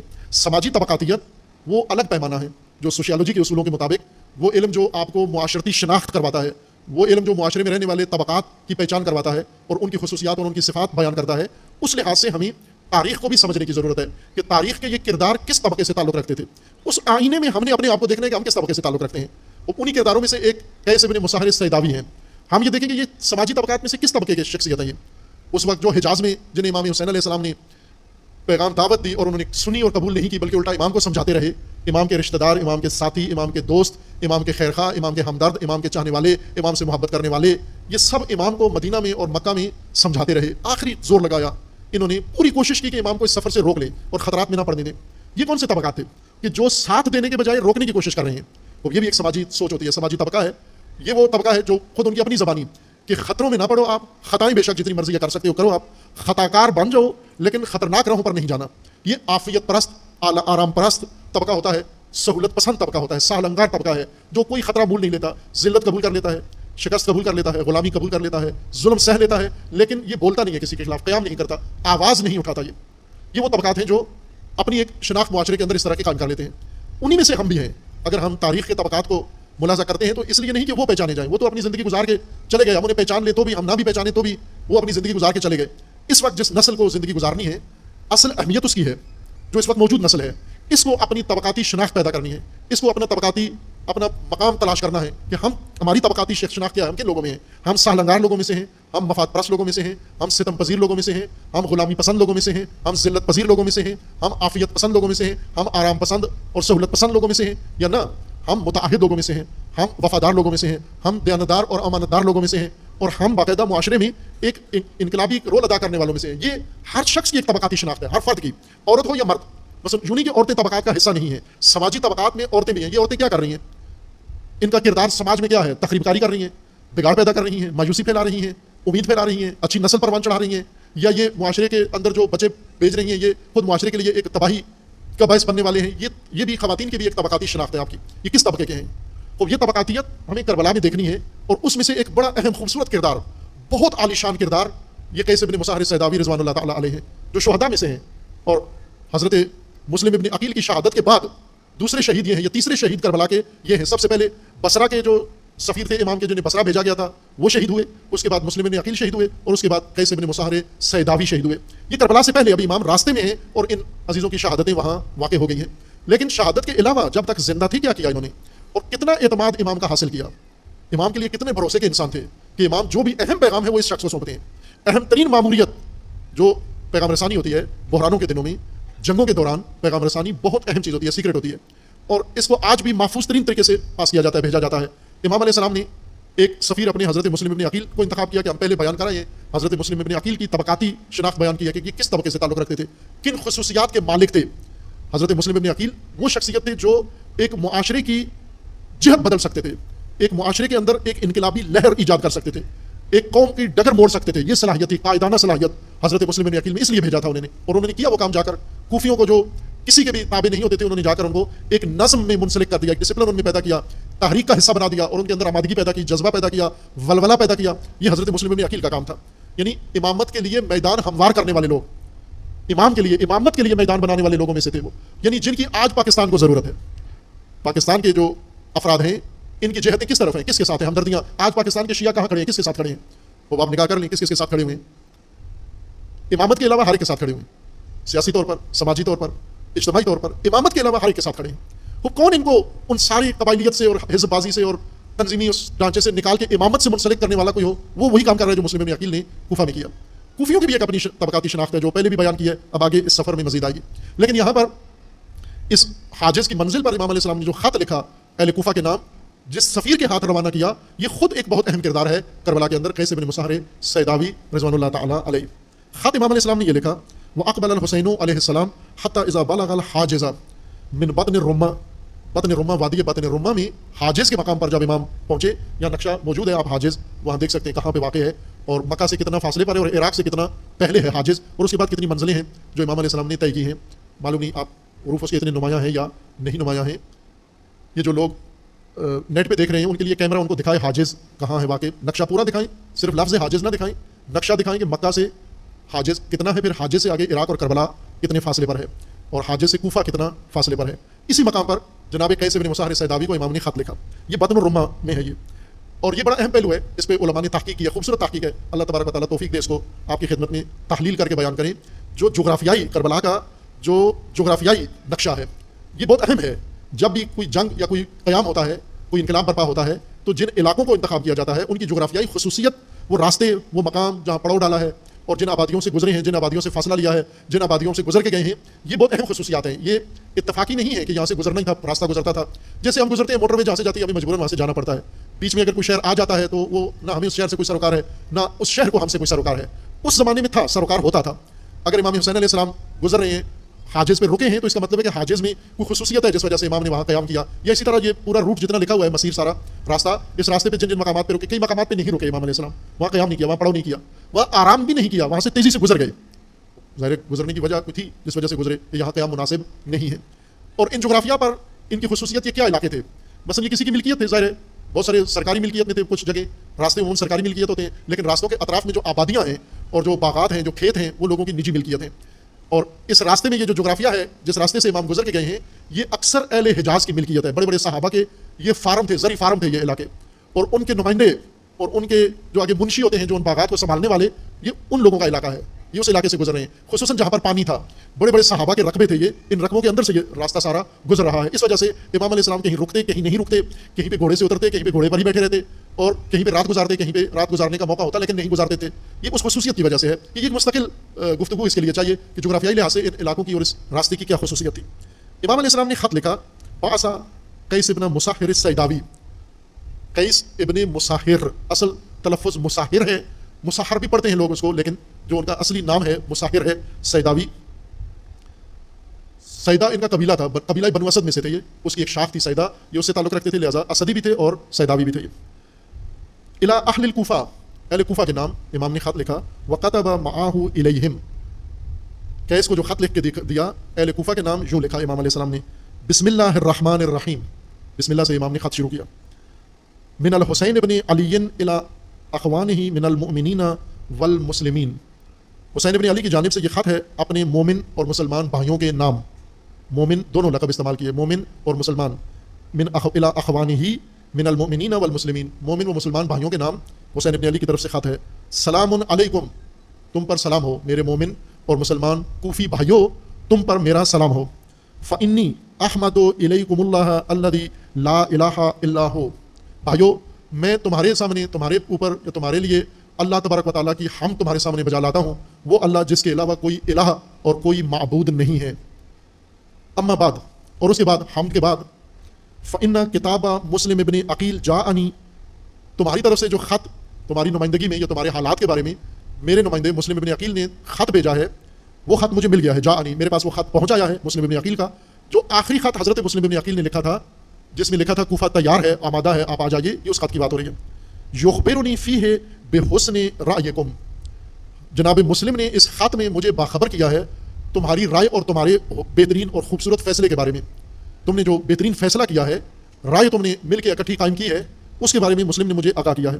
وَاجْتِمَاعِ مَلَائِكُمْ عَلَىٰ نَصْرِنَا، اور تمہارے بزرگ، تمہارے سرداروں کا جو اکٹھ ہوا ہے، تمہارے سرداروں کا جو اجلاس ہوا ہے، جو میٹنگ ہوئی ہے، اس کے اندر جو تم نے طے کیا ہے کہ آپ ہماری نصرت کرو گے، یہ اجتماع جو تم نے کیا ہماری نصرت کے بارے میں، وَطَلَبِ بِحَقِّنَا، اور ہمارے حق یعنی ہمارے حق حکومت، ہماری حق حاکمیت، ہماری حق امامت کے لیے قیام کرنے کا اور ہمارے حق کے طلب کے لیے، مطالبے کے لیے جو تم نے فیصلہ کیا ہے، اتفاق کیا ہے، اس سے مسلم نے مجھے آگاہ کیا ہے۔ فَسَأَلْتُ اللَّهَ أَن يُحْسِنَ لَنَا الصُّنْعَ، میں اللہ سے دعا مانگتا ہوں کہ اللہ تبارک و تعالیٰ ہمارے لیے بہترین اقدام یا فیصلہ اللہ بھی فرمائے۔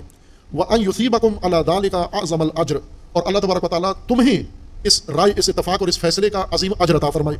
وَقَدْ شَخَصْتُ إِلَيْكُم مِّن مَّكَّةَ يَوْمَ الثُّلَثَاءِ لِثَمَانٍ مَّزِينَ مِن ذِي الْحِجَّةِ يَوْمَ التَّرْوِيَةِ، حاجز کے مقام پر امام اہل کوفہ کو کہہ رہے ہیں کہ میں تمہارے لیے تمہاری طرف آنے کا قصد کر کے، تمہاری طرف آنے کا ارادہ کر کے مکہ سے نکل پڑا ہوں 8 ذی الحجہ منگل کے دن، امام نے لکھا ہے تاریخ، وقت، ہر چیز لکھی ہے۔ قد شخصت الیکم من مکہ، میں مکہ سے تمہاری طرف رخ کر کے، تمہاری طرف آنے کا ارادہ کر کے نکل پڑا ہوں یوم الثلاثاء، منگل کے دن، لثمان مزین من ذی الحجہ، ذی الحجہ کی 8 تاریخ کو، 60 ہجری کے ذی الحجہ کی 8 تاریخ کو یوم منگل میں مکہ سے نکل پڑا ہوں یوم الترویہ، یہ یوم الترویہ ہے۔ یوم الترویہ اس دن کو کہتے ہیں جب حاجی مکہ سے منا اور عرفہ کی طرف حج اکبر کے لیے احرام باندھ کے روانہ ہو جاتے ہیں، پھر مکہ عرفہ میں گزارتے ہیں دن گزارتے ہیں، رات مزدلفہ میں گزارتے ہیں، پھر واپس منا اور مکہ میں آ جاتے ہیں۔ یوم الترویہ 8 ذی الحجہ کو کہتے ہیں، پھر اس کے بعد 9 ذی الحجہ کو باقاعدہ حج شروع ہوتا ہے۔ امام فرما رہے ہیں کہ ترویہ حج کے آغاز کا دن تھا، اور میں نے تمہارے لیے تمہارے خطوط پہنچنے کے بعد اور حضرت مسلم کے خط کے بعد جو انہوں نے فرمایا کہ اہل کوفہ نے ہمارے حق میں قیام کے لیے فیصلہ کر لیا ہے، اجتماع کر لیا ہے اور اتفاق کر لیا ہے، ہمارا ساتھ دیں گے، اس کے بعد میں نے یہ فیصلہ کیا کہ میں مکہ کو چھوڑ دوں، 8 ذی الحجہ کو چھوڑوں کوفہ کے لیے۔ فَإِذَا قَدِمَ عَلَيْكُمْ رَسُولِي، اور اب یہ خط میرا لے کر، یعنی قیس بن مصہر السیداوی جب میرا خط لے کر تمہارے پاس پہنچیں، فَاقْمِشُوا أَمْرَكُمْ، تو اپنے امور کو منظم کر لو۔ فَإِذَا قَدِمَ عَلَيْكُمْ رَسُولِي، رسول قاصد کو کہتے ہیں۔ یہ خط کے جو الفاظ ہیں امام حسین علیہ السلام کے الفاظ ہیں، یہ ذاکر خطیب راوی کے لفظ نہیں ہیں، امام کے استعمال کیے گئے الفاظ ہیں، اور ان سارے الفاظ میں ہمیں بحث کرنی ہے، ان کو کھولنا ہے کہ ان کا مراد کیا ہے، ان کا مقصود کیا ہے، اور کیا ان الفاظ کے ذریعے امام کیا فرما رہے ہیں۔ فَإِذَا قَدِمَ عَلَيْكُمْ رَسُولِي، عربی میں رسول قاصد کو کہتے ہیں، کسی کا بھی، آپ کا جو قاصد ہے وہ بھی رسول ہے، آپ کی طرف جو قاصد آیا ہے پیغام لے کے وہ بھی رسول ہے، جو بھی لغت کے لحاظ سے یہ رسول ہے۔ ایک اصطلاح ہے رسول کی، اللہ کی طرف سے جو پیغام لے کر آتا ہے تو وہ بھی رسول ہے، وہ اللہ کا رسول ہے، لیکن عربی میں رسول مختص نہیں ہے انبیاء کے لیے، رسول کوئی بھی پیغام کسی کے لیے بھی لے کے جانے والا لغت کے لحاظ سے وہ رسول کہلاتا ہے۔ اس لیے امام علیہ السلام فرماتے ہیں کہ یہ میرا قاصد ہے جو آپ کی طرف میں نے بھیجا ہے، جب یہ پہنچے آپ کے قریب پاس آئے، فَاقْمِشُوا، اکماش کرنا، یہ لفظ ابھی اسی طرح، اس کا مطلب یہ ہے کہ اپنے امور کو سمیٹو، فائنل کرو، کلوز کرو، اکٹھا کرو، نظم دو اپنی، یعنی آخری شکل دو، ابھی جو انقلابی مرحلہ ہے، جو نہضت ہے، اس کو تمام امور کو منسجم کرو، آپس میں جوڑو اور اکٹھا کرو کہ میرے آنے سے پہلے بالکل تیار ہوں آپ۔ وَجِدُّوا، جد اختیار کرو، اکمشو اکماش کرو اور جد اختیار کرو، ان دونوں الفاظ کو ذہن میں رکھیے۔ یہ امام کا حکم ہے مومنین و مسلمین کو، اس زمانے کے مومنین و مسلمین کو جنہوں نے امامت کا ساتھ دینے کا عہد کیا ہے، جنہوں نے امامت کا ساتھ دینے کا عہد کیا ہے، نصرت کا، ان کی طرف امام کا خط ہے۔ جو امامت کا ساتھ دینے کے لیے تیار نہیں ہے، امام کا بھی ان سے کوئی سروکار نہیں ہے، امام ان کی طرف کوئی قصد نہیں کرتے، انہیں کوئی حکم نہیں دیتے۔ یہ وہ مومنین و مسلمین ہیں جنہوں نے خط لکھ کر، پیغام بھیج کر، تاکید کر کے یہ یقین دلایا تھا کہ ہم آپ کی نصرت کے لیے تیار ہیں۔ امام نے فرمایا اگر تیار ہو تو میں بھی آ رہا ہوں، اور اب معاملات کو آخری شکل دو اور جد اختیار کرو۔ اس کو بیان کروں گا انشاءاللہ، اللہ نے توفیق دی تو جد کی وضاحت کریں گے، چونکہ امام حسین ہم سے یہی مانگ رہے ہیں، یہ دو چیزیں، اکماش امر اور جد، مومنین اور مسلمین جو امامت کی نصرت کے لیے تیار ہیں۔ آپ یوں سمجھو کہ پاکستان کے مومنین ہیں اور امام حسین علیہ السلام نے خط لکھا ہے آپ کے نام، لیکن نہ سارے پاکستانیوں کے نام، ان پاکستانیوں کے نام جنہوں نے عہد کر لیا ہے کہ ہم نے امامت کا ساتھ دینا ہے، جنہوں نے بنو امیہ کا ساتھ دینا ہے، جنہوں نے یزید جیسے سیاستدانوں کا ساتھ دینا ہے، زانی شرابی حکمرانوں کا ساتھ دینا ہے، جو اقتدار پرستوں کا ساتھ دینا ہے، ان کو نہیں، امام کا، امام حسین کا ان سے کوئی ربط نہیں ہے، کوئی تعلق نہیں ہے۔ لیکن امام کے لیے جنہوں نے عہد کیا ہے، جنہوں نے اپنی مجالس میں، جنہوں نے اپنے گھروں میں، جنہوں نے اپنے انداز سے امام کو پیغام بھیجا ہے کہ ہم امامت کا ساتھ دینے کے لیے سرزمین پاکستان میں تیار ہیں، آمادہ ہیں، تو امام کا خط ہے ان کے نام پر۔ اور وہ خط یہ ہے کہ جب میرا پیغام تمہیں ملے تو اکماش امر کرو، اپنے امور کو فائنل کرو آپ کی اصطلاح کے مطابق. اور دوسرا جد اختیار کرو. اگر تم نے اس ملک میں امامت کا ساتھ دینا ہے تو جد اختیار کرنا پڑے گی. جد کے بغیر امر امامت اور نصر امامت ناممکن ہے. اب جد کے مقابلے میں کیا حالت ہے وہ بھی عرض کروں گا، ابھی صرف خطبے کا ترجمہ ہو جائے. فَأَكْمِشُوا أَمْرَكُمْ وَجِدُّوا فَإِنِّي قَادِمٌ عَلَيْكُمْ فِي أَيَّامِي هَٰذِهِ. میں انہی ایام میں، انہی ایک دو دنوں میں آپ تک پہنچنے والا ہوں. ایامی هَٰذِهِ، انہی آنے والے چند دنوں میں آپ تک پہنچنے والا ہوں.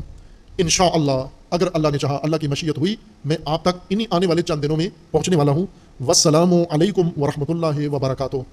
اور آخر میں شروع میں امام نے سلام علیکم سے شروع کیا تھا. اختتام ان مومنین و مسلمین کے نام یہ ہے، والسلام علیکم ورحمۃ اللہ وبرکاتہ. اللہ کی رحمت ہو، اللہ کی طرف سے سلامتی ہو آپ پر، اور اللہ کی برکتیں ہوں آپ پر. اس دعا و سلامتی کی دعا کے ساتھ امام نے خط کا اختتام کیا ہے. خب جناب قیس بن مصاحر السیداوی یہ خط لے کر کوفہ روانہ ہوئے. وَأَقْبَلَ قیس بن مصاحر السیداوی إِلَىٰ کوفہ بِكِتَابِ الحسین علیہ السلام. امام کا خط لے کے کوفہ کی طرف گئے. حتیٰ اذا انتہا إِلَى القادسیہ. قادسیہ بھی نقشے میں دیکھ سکتے ہیں آپ اور دکھا سکتے ہیں کیمرے والے ہمارے. قادسیہ یہ عراق اور حجاز کے تقریباً درمیانی علاقہ ہے. معروف جگہ ہے جہاں پر وہ خلیفہ دوم کے زمانے میں جنگ ہوئی تھی جس میں ایران کو شکست ہوئی تھی. وہ اسی محاذ پر، اسی جگہ پر لڑائی ہوئی تھی. اور قادسیہ میں ایرانی سلطنت کو شکست ہوئی، فوج کو، اور مسلمان جنگجوؤں کا لشکر کا غلبہ ہوا اور اس کے بعد ایران تسلیم ہو گیا تھا. یہ بہت معروف جگہ ہے قادسیہ. اور ظاہر اس وقت یہ چھونی تھی، بارڈر تھا ایران اور حجاز کا بارڈر تھا. یہ بات چونکہ عراق ایران کا حصہ تھا، پورا عراق ایران کے قبضے میں تھا، ایران کی جو حکومت تھی. لہٰذا جب یہ علاقہ تسخیر ہوا تو اس کے بعد عراق بھی قلمرو اسلامی میں اکثر حصہ اس کا آ گیا، کوفہ اور بصرہ. اب یہاں پر امام حسین علیہ السلام اس ماجرا سے تقریباً کہہ لیں آپ 25-30 سال بعد، لگ بھگ 25 سال بعد، اس جنگ قادسیہ کے بعد یا 20-25 سال بعد امام حسین علیہ السلام کا سفیر اسی راستے سے گزر کے عراق کی طرف جا رہا ہے. جب قادسیہ پہ پہنچے، اخذہ الحسین ابن تمیم. یہ نام بھی بہت اہم ہے جاننا تاریخی طور پر. سواد کے ساتھ ہے یہ حسین. حسن قلعے کو کہتے ہیں، قلعہ قلعے کو عربی میں حسن کہتے ہیں. حسین قلعہ بند آدمی کو کہتے ہیں جو قلعے میں بیٹھ گیا ہو جا کر، محفوظ جس نے اپنے آپ کو قلعے میں کر لیا ہو.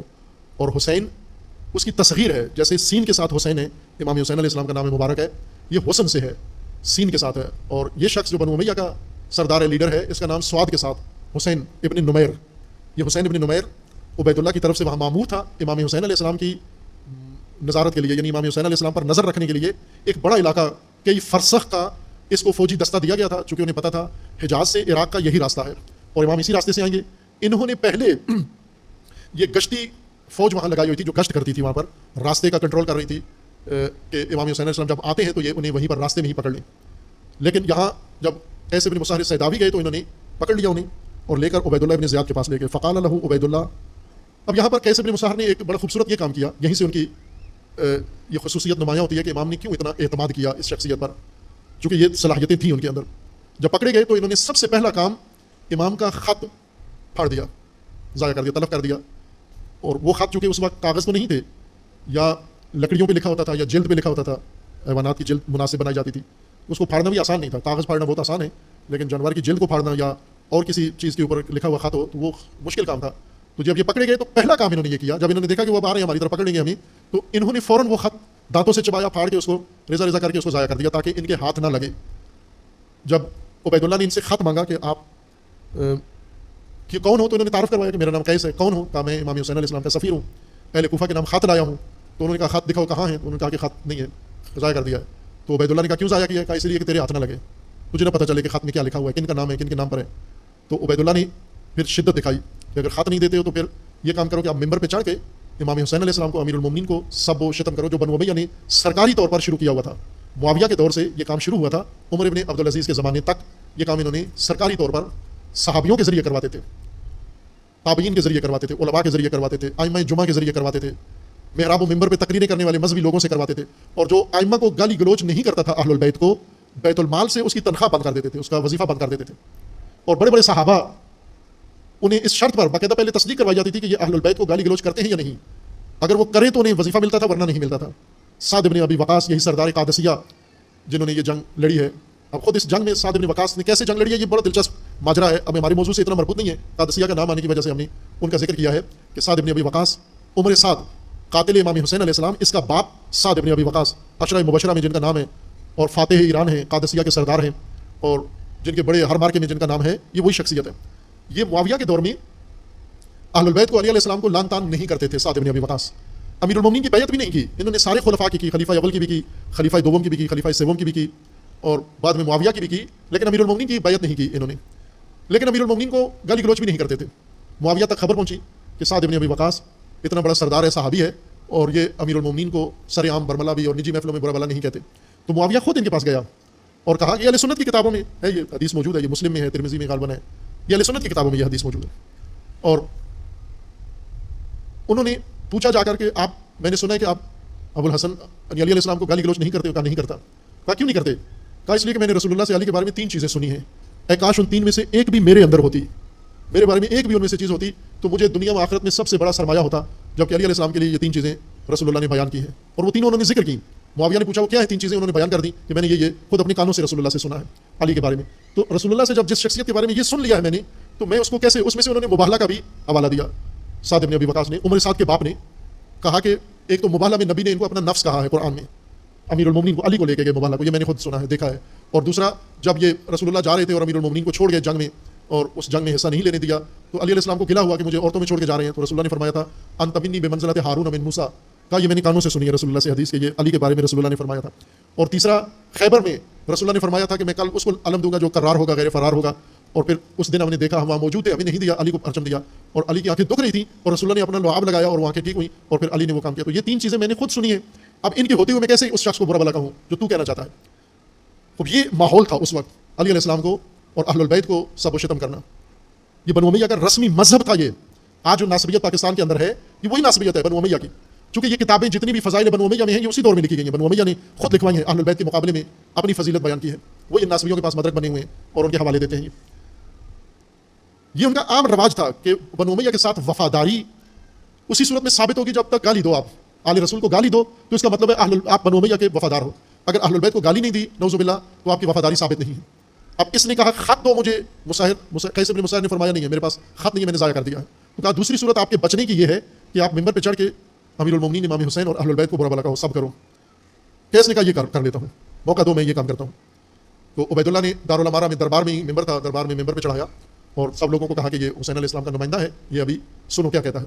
قیس بن مساہر ممبر پہ بیٹھے, فصعد, عبید اللہ نے کہا کہ فبعث به الى عبید اللہ بن زیاد فقال له عبید اللہ اصعد الى القصر فسب القذاب ابن القذاب. یعنی امام حسین علیہ السلام اور علی علیہ السلام دونوں کی توہین کر کے کہا کہ آپ سب کرو, ان کو گالی دو. اور فصعد, تو قیس نے کہا کہ ٹھیک ہے, میں خط تو نہیں ہے میرے پاس, لیکن یہ کام کر دیتا ہوں اگر تو کہتا ہے. ثم قال ایھا الناس, قیس بن مساہر ممبر پہ کھڑے ہوئے دربار عبید اللہ میں, پہچانے کیا لوگ ہیں, کیا شخصیات ہیں. اور پھر فرمایا پہلے یہ فرمایا کہ لوگوں سنو, میں قیس بن مساہر سیداوی ہوں اور میں امام حسین علیہ السلام کا سفیر ہوں, خط لے کر آیا ہوں. خط میں نے ضائع کر دیا, انہوں نے مجھے پکڑا تھا, میں نہیں چاہتا تھا یہ خط ان کے نام ہاتھ لگے, لیکن خط تمہارے نام ہے, اہل کوفہ کے نام ہے. اور اس میں امام نے تم سے کہا ہے کہ میں آ رہا ہوں اور میری نصرت کرو. اور قیس نے کہا کہ تیار ہو جاؤ امام کی نصرت کے لیے. اور پھر اس کے بعد کہا ان ھذا الحسین ابن علی, یہ حسین ابن علی ہیں, خیر خلق اللہ, سب سے خلق خدا میں سب سے افضل ہستی حسین ابن علی ہیں, ابن فاطمہ بنت رسول اللہ. اور یہ صرف علی کے بیٹے نہیں بلکہ رسول اللہ کی بیٹی فاطمہ زہرا کے فرزند ہیں یہ. وَأَنَا رَسُولُهُ إِلَيْكُمْ, اور میں ان کا فرستادہ اور ان کا قاصد ہوں تمہاری طرف, کوفیوں کی طرف. وَقَدْ فَارَقْتُهُ بِالْحَاجِز, حاجز کے مقام پر میں ان سے جدا ہوا ہوں, ان کا خط لے کے تمہارے نام آیا ہوں. فَأَجِيبُوهُ, جواب دو, لبیک کو اپنے امام کو, وہ تمہاری طرف آ رہے ہیں, ان کی نصرت کے لیے تیار ہو جاؤ, کھڑے ہو جاؤ. ثم لعن عبید اللہ ابن زیاد واباہ, پھر اس کے بعد اس نے کہا کہ اس نے مجھے کہا ہے کہ لعنت کرو, تو سنو میں لعنت کرتا ہوں, عبید اللہ ابن زیاد پر لعنت ہے اور اس کے باپ پر بھی زیاد ابن ابی پر بھی لعنت ہے. واستغفر لعلی ابن ابی طالب, اور پھر اس نے کہا کہ درود و سلام ہے حسین پر اور درود و سلام ہے حسین کے بابا علی ابن ابی طالب پر. کہاں پڑھ رہا ہے یہ درود, کہاں پر؟ عبید اللہ کے دربار میں. اب اسے پتا ہے کہ اس کے بعد کیا ہونا ہے. فامر به عبید اللہ ابن زیاد ان یرمى به من فوق القصر, عبید اللہ ابن زیاد نے کہا کہ انہیں لے جائیں قصر کے اوپر اور وہاں سے شہید کریں. اس کو جناب شیخ مفید نے یہ مقتل جناب قیس کا ذکر فرمایا ہے. یہ وہ تاریخ ہے جو ہمیں آگاہ ہونا چاہیے. اس لیے میں عرض کیا تھا کہ آپ کی خدمت میں مصائب بھی مستند کتاب سے پڑھوں. آپ جو مصائب سنتے ہیں وہ ذاکرین خطبہ رکت پیدا کرنے کے لیے ایک احساسی مضمون اس کا بناتے ہیں. اس میں بعض اوقات کوئی تاریخی پہلو بھی ہوتا ہے, لیکن زیادہ تر وہ احساسات ابھارنے کی, کیونکہ ہمارا مزاج ہے وہ آپ ابھی آج ہی تجربہ کر لیں کہ ابھی میں مصائب پڑھوں گا کتاب سے, شیخ مفید کی کتاب سے, اور آپ دیکھ لیں کہ آپ پہ رکت طاری نہیں ہوگی اور آنسو نہیں آئے گا. چونکہ ہم ایسے مزاج ہمارا ایسا بن چکا ہے کہ ہمیں رونے کے لیے کافی ماہر بندہ چاہیے, بہت ماہر آدمی چاہیے جو ہمیں رلائے. معمولی آدمی سے ہم روتے بھی نہیں ہیں. جبکہ آپ ایران میں جائیں, وہاں پر صرف نام لیں, بی بی زینب کا نام لیں, پھر دیکھیں لوگوں کا گریا. وہاں یہ نہیں, ہنر نہیں چاہیے, فن نہیں چاہیے. مجتہدین کے سامنے نام لیں, خواتین کے سامنے نام لیں. ایسی رقت طاری ہو جاتی ہے ان کی، صرف نام لیں ابو الفضل عباس کہیں ان کی آنسو جاری ہو جاتے ہیں، ہمارے نہیں ہوتے جانے. ہم سخت دل ہو گئے ہیں. ہمیں رلانے کے لیے احساسی مضمون ہو جو ہمارے احساسات کو ابھارے، پھر اس کے بعد ہمارے آنسو نکلتے ہیں. یہ مصائب ہیں، مستند مصائب. ایک دفعہ زندگی میں سن لیں، بے شک باقی مجالس میں آپ ذاکرین خطبہ جو مضمون مصائب کا پڑھتے ہیں سنیں آپ، لیکن ہمیں یہ بھی پتہ ہونا کہ اصل حقیقت کیا ہے، اصل مصائب مستند کیا چیز ہے، یہ بھی تو پتہ ہونا چاہیے ہمیں. پھر ہمیں یہ فرق بھی پتہ ہو جائے کہ یہ اصل تھا، یہ انہوں نے رقت کے لیے مضمون میں اپنی طرف سے اضافہ کیا ہے. جناب شیخ مفید کی کتاب جو مقتل مستند مقتل ہیں وہ لہوف ہے سید ابن طاووس کی کتاب کے پہلے چند سال میں نے اس سے مصائب پڑھے آپ کی خدمت میں، اور اس سے بھی زیادہ مستند مقتل شیخ مفید کی کتاب ہے الارشاد، اس کا نام ہے، اس کتاب کا اردو میں ترجمہ شدہ ہے یہ کتاب، الارشاد فی معرفت حجج اللہ علی العباد. یہ 14 معصومین کے حالات زندگی ہیں، مستند ترین کتاب ہے. آپ کے پاس 14 معصومین کے 14 ستارے ہیں، 14 ستارے فضائل ہیں، بہت اچھی کتاب ہے، لیکن جو اس کے اندر باتیں ہیں ان کی تاریخی سندیں نہیں ملیں گی آپ کو. عموماً 14 ستارے کے اندر جو فضائل ہیں وہ لکھے ہیں. عقیدت کی بڑی اچھی کتاب ہے، اور مسلمانوں کے گھروں میں پہلے یہ 2 کتابیں ہوتی تھی، فقہ کی کتاب ہوتی تھی تحفۃ العوام، اور عقیدے کی کتاب ہوتی تھی 14 ستارے. کل شیعہ کتابوں کا سرمایہ یہی ہوتا تھا. آج الحمدللہ ترجمے کافی ہو چکے ہیں، کتابیں کافی لکھی جا چکی ہیں، اب ذخیرہ بڑھ گیا ہے. لیکن مجھے یاد ہے جب میں چھوٹا تھا اور ہمارے جو بزرگ تھے وہ کتابیں پڑھتے تھے تو یہی ذخیرہ ہوتا تھا. یہ 2-3 شاہبہائے پشاور ایک کتاب یہ ہوتی تھی، بڑی اچھی کتاب ہے شاہبہائے پشاور، مناظرے کی کتاب ہے. ایک ایرانی عالم دین نے پشاور میں اہل سنت کے علماء کے ساتھ مناظرہ کیا تھا اور وہ کتابی شکل میں شائع ہوئی ہے. اصل فارسی میں ہے، اردو میں اس کا ترجمہ ہوا ہے شاہبہائے پشاور. خورشید خاور کے نام سے اس کا اردو میں ترجمہ ہے. اچھی کتاب ہے، میں نے بچپن میں پڑھی تھی اور بڑی اچھی لگی تھی. اس وقت سے ابھی تک اس کے مضمون میرے ذہن میں ہیں. اسکول کے جب میں اسکول پڑھتا تھا، شاید مڈل اسکول یا ہائی اسکول میں نہیں پہنچا تھا، تو وہ گھر میں تھی شاہبہائے پشاور. تحفۃ العوام تھی، فقہ کی کتاب، وہ کسی مجتہد کی نہیں ہے، ویسے انہوں نے عوام کی رہنمائی کے لیے لکھا ہے. توضیح المسائل رکھو گھر کے اندر، فقہ کی کتاب توضیح المسائل رکھو. عقائد کی کتابیں جو مستند کتابیں ہیں عقائد کی وہ رکھیں. تاریخ کی مستند کتاب ائمہ اطہار کے بارے میں شیخ مفید کی یہ کتاب ہے الارشاد. اپنا علمی ذخیرہ سمجھے. یہ آج سے 1000 سال پہلے شیخ طوسی کے استاد نے یہ کتاب لکھی ہے، 1000 سال پہلے، اور اس وقت سے ابھی تک ایک سند کی حیثیت رکھتی ہے. اس میں تمام معصومین کے حالات ہیں، اردو میں ترجمہ ہے، وہاں سے پڑھیں آپ. اس میں جناب شیخ مفید رحمۃ اللہ علیہ نے کربلا کے مستند تاریخ یوں لکھی ہے. اس میں جناب قیس کا ماجرا بھی لکھا ہے. یہ شیخ مفید کی کتاب جلد دوم صفحہ 70 عربی متن کی میں پڑھ رہا ہوں. اردو میں صفحہ مختلف ہوگا، وہ آپ آج کل PDF میں ہے. یہ ضروری نہیں کہ آپ پیپر والی کتاب خریدیں، اگر خرید لیں تو بھی اچھی ہے، گھر میں سارے پڑھیں گے. لیکن اگر اپنے موبائل میں ڈاؤن لوڈ کر دیں ساری کتابیں تو فارغ اوقات میں پڑھ سکتے ہیں ان کو. صفحہ 70 میں لکھتے ہیں کہ وَلَمَّا بَلَغَ الْحُسَيْنُ علیہ السلام الْحَاجِزَ مِنْ بَطْنِ الرُّمَّةِ بَعَثَ قَيْسَ بْنَ مُسَهِّرٍ السَّيْدَاوِي وَيُقَالُ قَدْ بَعَثَ أَخَاهُ مِنَ الرَّضَاعَةِ عبد اللہ بن یقطر إلى الكوفہ. شیخ مفید فرماتے ہیں کہ ایک روایت میں ہے کہ عبداللہ ابن یقطر جو امام حسین علیہ السلام کے رضاعی بھائی تھے. رضاعی بھائی وہ کہتے ہیں، اس کو کہتے ہیں جو دودھ ایک ماں کا دودھ پینے والے 2 بچے، ان کو رضاعی بھائی کہتے ہیں. دودھ پینے والے بچے، یعنی عبداللہ ابن یقطر ان کی والدہ کا دودھ امام حسین علیہ السلام نے پیا ہے، تو اس وجہ سے یہ رضائی بھائی بھی کہلاتے ہیں. بعض نے یہ لکھا ہے کہ امام حسین علیہ السلام نے انہیں بھیجا تھا، لیکن مشہور یہ ہے کہ قیس بن مصاہر کو بھیجا تھا. ولم یکن علیہ السلام عالم بخبر مسلم ابن عقیل رحمہ اللہ. اس وقت تک مسلم ابن عقیل جب امام حاجز میں پہنچے تو مسلم ابن عقیل شہید ہو چکے تھے. جب امام نے خط لکھا قیس کو بھیجا، حضرت مسلم شہید ہو چکے تھے، لیکن امام کے ابھی اطلاع امام تک نہیں پہنچی تھی. اس لیے امام علیہ السلام نے حاجز میں دوبارہ خط لکھا، من الحسین بن علی الی اخوانہ من المؤمنین والمسلمین سلام علیکم فانی احمد علیکم اللہ الذي لا اله الا هو اما بعد فان كتاب مسلم بن عقيل جاءني يخبر فيه بحسن رايكم واجتماع ملائكم على نصرنا وطلب بحقنا فسالت الله ان يحسن لنا الصنيع وان يصيبكم على ذلك اعظم الاجر وقد شخصت عليكم من مكه يوم الثلاثاء لثمان مزين من ذي الحجه يوم الترويه فاذا قدم عليكم رسولي فانكمشوا في امركم وجدوا فاني قادم عليكم في ايام هذه والسلام عليكم ورحمه الله وبركاته. وكان مسلم كتب اليه قبل ان يقتل ب27 ليله. 27 کی رات کو مسلم ابن عقیل شہید ہو چکے تھے. یعنی یہ خط لکھا تھا، معذرت 27 کی رات کو مسلم ابن عقیل نے خط لکھا تھا امام حسین علیہ السلام کو. وکتب الیہ اہل الکوفہ، اور اس میں لکھا تھا کہ ان لک ہاؤنا 100,000 سیف. حضرت مسلم ابن عقیل نے امام حسین علیہ السلام کو لکھا تھا کہ اہل کوفہ 100,000 کی تعداد میں 100,000 100,000 100,000 کی تعداد میں جنگجو تلوار بکف شمشیر بکف ہماری حمایت کے لیے کوفہ میں تیار ہیں. فلا تتأخر، حضرت مسلم نے لکھا کہ آپ تاخیر نہ کریں، 100,000 جنگجو کوفی ہماری حمایت کے لیے آمادہ ہیں. فاقبل قیس بن مصاہر الی الکوفہ، جب قیس بن مصاہر جب امام حسین علیہ السلام کو یہ خط ملا مسلم ابن عقیل کا، تو انہوں نے حاجز میں آ کر قیس بن مصاہر کو لکھا کہ میں مسلم کی اطلاع پر میں نے بھی قصد سفر باندھ لیا ہے، رخت سفر اور قصد سفر کر لیا اور میں کوفہ آ رہا ہوں، اور قیس کو بھیجا کہ آپ جا کے کوفیوں کو بتاؤ کہ میں آ رہا ہوں، تیاری کریں. بے کتاب الحسین علیہ السلام حتی اذا انتہا الی القادسیہ، جب قادسیہ پر پہنچے تو اخذہ الحسین بن نمیر، حسین بن نمیر نے جناب قیس کو پکڑ لیا، گرفتار کر لیا. فانفذہ، اور وہاں پر اس نے جا کر پیش کیا عبید اللہ کے پاس، عبید اللہ ابن زیاد کے پاس، کہ میں نے امام حسین کا سفیر پکڑ لیا ہے۔ فقال له عبید اللہ نے کہا کہ اس عد فسب الکذاب الحسین ابن علی، اور قذاب پر یہ عبید اللہ نے کہا کہ سب کر گالی دے جا کر نعوذ باللہ۔ فصعد قیس فحمد اللہ واثنى علیہ ثم قال، امام حسین علیہ السلام پر اس نے اللہ کی درود و سلام پڑھ کے اللہ کی ذات کی ثنا کی، اور پھر اس کے بعد کہا ایھا الناس ان ھذا الحسین ابن علی خیر خلق اللہ ابن فاطمہ بنت رسول اللہ وانا رسولہ الیکم فاجیبوہ، ثم لعن عبید اللہ بن زیاد واباہ واستغفر لعلی بن ابی طالب علیہ السلام وصلی علیہ فامر به عبید اللہ ان یرمى به من فوق القصر فراموا به فتقطع۔ شیخ مفید نے یہ روایت ذکر کی ہے کہ عبید اللہ نے اس کے بعد جب جناب قیس نے عبید اللہ اور اس کے باپ پر لعنت کی بنو امیہ پر، اور امام حسین علیہ السلام اور امیر المومنین اور اہل البیت پر درود و سلام پڑھا، تو اس کے بعد عبید اللہ نے غضب میں آ کر کہا کہ دارالامارہ کے اوپر سے لے جا کر ان کو نیچے پھینکو، اور انہوں نے ایسے ہی کیا۔ عبید اللہ بن زیاد نے ہاتھ باندھے، ان کے ہاتھ پیچھے باندھے جناب قیس کے، اور جا کر دارالامارہ کے اوپر جناب قیس کو نیچے دارالامارہ کی چھت سے، اونچی چھت سے نیچے پھینکا، اور جناب شیخ مفید نے لکھا کہ فراموا به انہوں نے پھینکا فتقطع، اور نیچے آ کر ان کے ٹکڑے ٹکڑے ہو گئے۔ جناب شیخ مفید نے یہ لکھا ہے کہ اتنی اونچائی سے پھینکا کہ نیچے آ کے ٹکڑے ٹکڑے ہو گئے۔ لیکن دوسری روایت میں ہے جو شیخ مفید نے نہیں دیگر مقاتل والوں نے لکھی ہے، وہ یہ کہ جب ہاتھ بندھے ہوئے تھے اور جناب قیس کو جب دارالامارہ سے نیچے گرایا گیا تو ایک کندھے کے باہر گرے، ایک سائڈ پہ گرے، ایک جانب، ایک پہلو پہ گرے جا کر، اور گرتے ہی ان کے کندھے کی ہڈی ٹوٹ گئی۔ ہاتھ بندھے ہوئے تھے اور جسم کی ہڈیاں ٹوٹ گئیں، اور اس کے بعد ایک لعین وہاں کھڑا ہوا تھا نیچے منتظر تلوار لے کر، اور اس نے اسی حالت میں حضرت قیس کے بدن کے ٹکڑے ٹکڑے کر دیے وہاں پر۔ اور یہ جو تقطع یہ گرنے سے نہیں بلکہ اس لعین نے تلوار سے حضرت قیس کے بدن کے ٹکڑے ٹکڑے کر دیے۔ اور یہی وہ خط ہے جو امام علیہ السلام نے جس کا حوالہ دیا کہ مسلم ابن عقیل نے مجھے خط لکھا ہے کہ 1,00,000 کوفی شمشیر بزن اور تلوار بکف یہ تیار ہیں آپ کی مدد کے لیے، آپ آ جائیں۔ اور امام علیہ السلام نے وہ خط وصول کر کے پھر تیاری کی اور مکتوفہ کی طرف روانہ ہوئے۔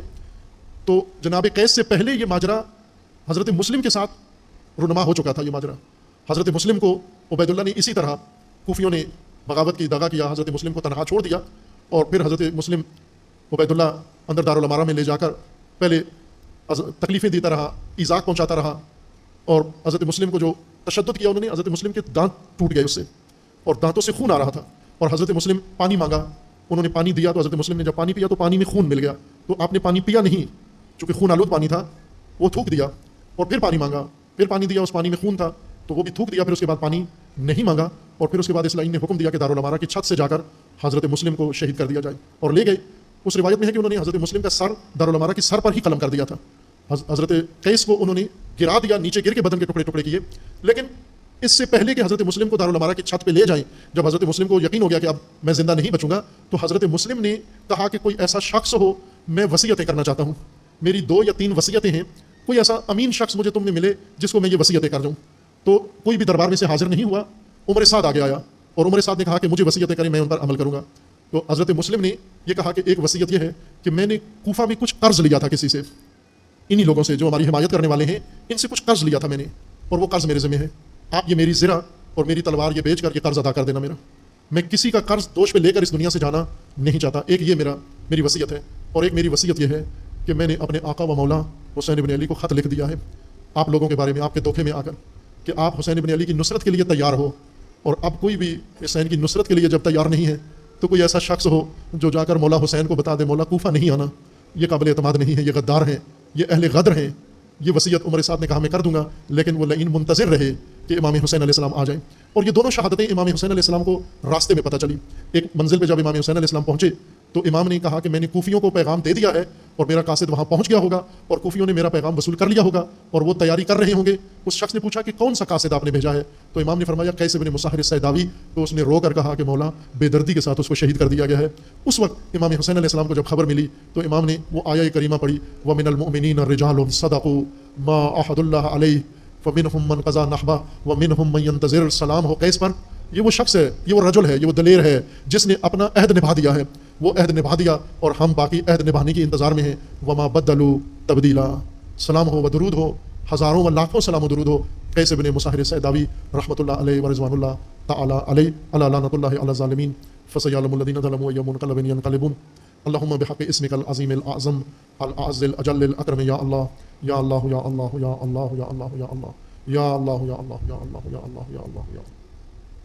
خدا بندہ بحق اسماء حسنائے خود بحق انبیاء بحق اولیاء بحق اوصیاء بحق رسول اللہ بحق سید الشہداء بحق فاطمہ الزہرا بحق شہداء کربلا، پروردگارہ ہمارے اس قلیل سے ذکر کو اپنی بارگاہ میں قبول فرما، مومنین و مومنات کے اخلاص و خلوص کو شرف قبولیت عطا فرما، جو مومنین و مومنات اس دنیا سے رحلت کر کے انہیں جوار رحمت میں مقام نصیب فرما، ان کے گناہ صغیرہ و کبیرہ کو معاف فرما، پروردگارہ جو مریض ہیں علیل ہیں انہیں شفاء کاملہ عطا فرما، جو ملتمس دعائیں ان کی دعاؤں کو مستجاب فرما، جو صاحب حاجات ہیں ان کی حاجات کو برآوردہ فرما، پروردگارہ بحق محمد وآل محمد تمام امت مسلمہ کو ظلم و ستم سے نجات عطا فرما، خصوصاً مظلومین غزہ و فلسطین کو ظلم و ستم سے نجات عطا فرما، ان ظالمین کو ظلم سمیت نیست و نابود فرما، امریکہ اور اسرائیل کا خاتمہ فرما، پروردگارہ مجاہدین حماس، مجاہدین حزب اللہ، مجاہدین انصار اللہ، مجاہدین حشد شعبی، پروردگارہ جو بھی اس راہ میں جہاد کر رہا ہے پروردگارہ ان تمام مجاہدین کو فتح مبین عطا فرما، امریکہ اور اسرائیل اور ان کے حامیوں کو ذلیل و رسوا فرما، پروردگارہ امت مسلمہ کو بیداری و شعور عطا فرما، انہیں غیرت و حمیت عطا فرما، پروردگارہ مملکت پاکستان کی حفاظت فرما، اس ملک کو اندرونی بیرونی دشمنوں کے شر سے محفوظ فرما،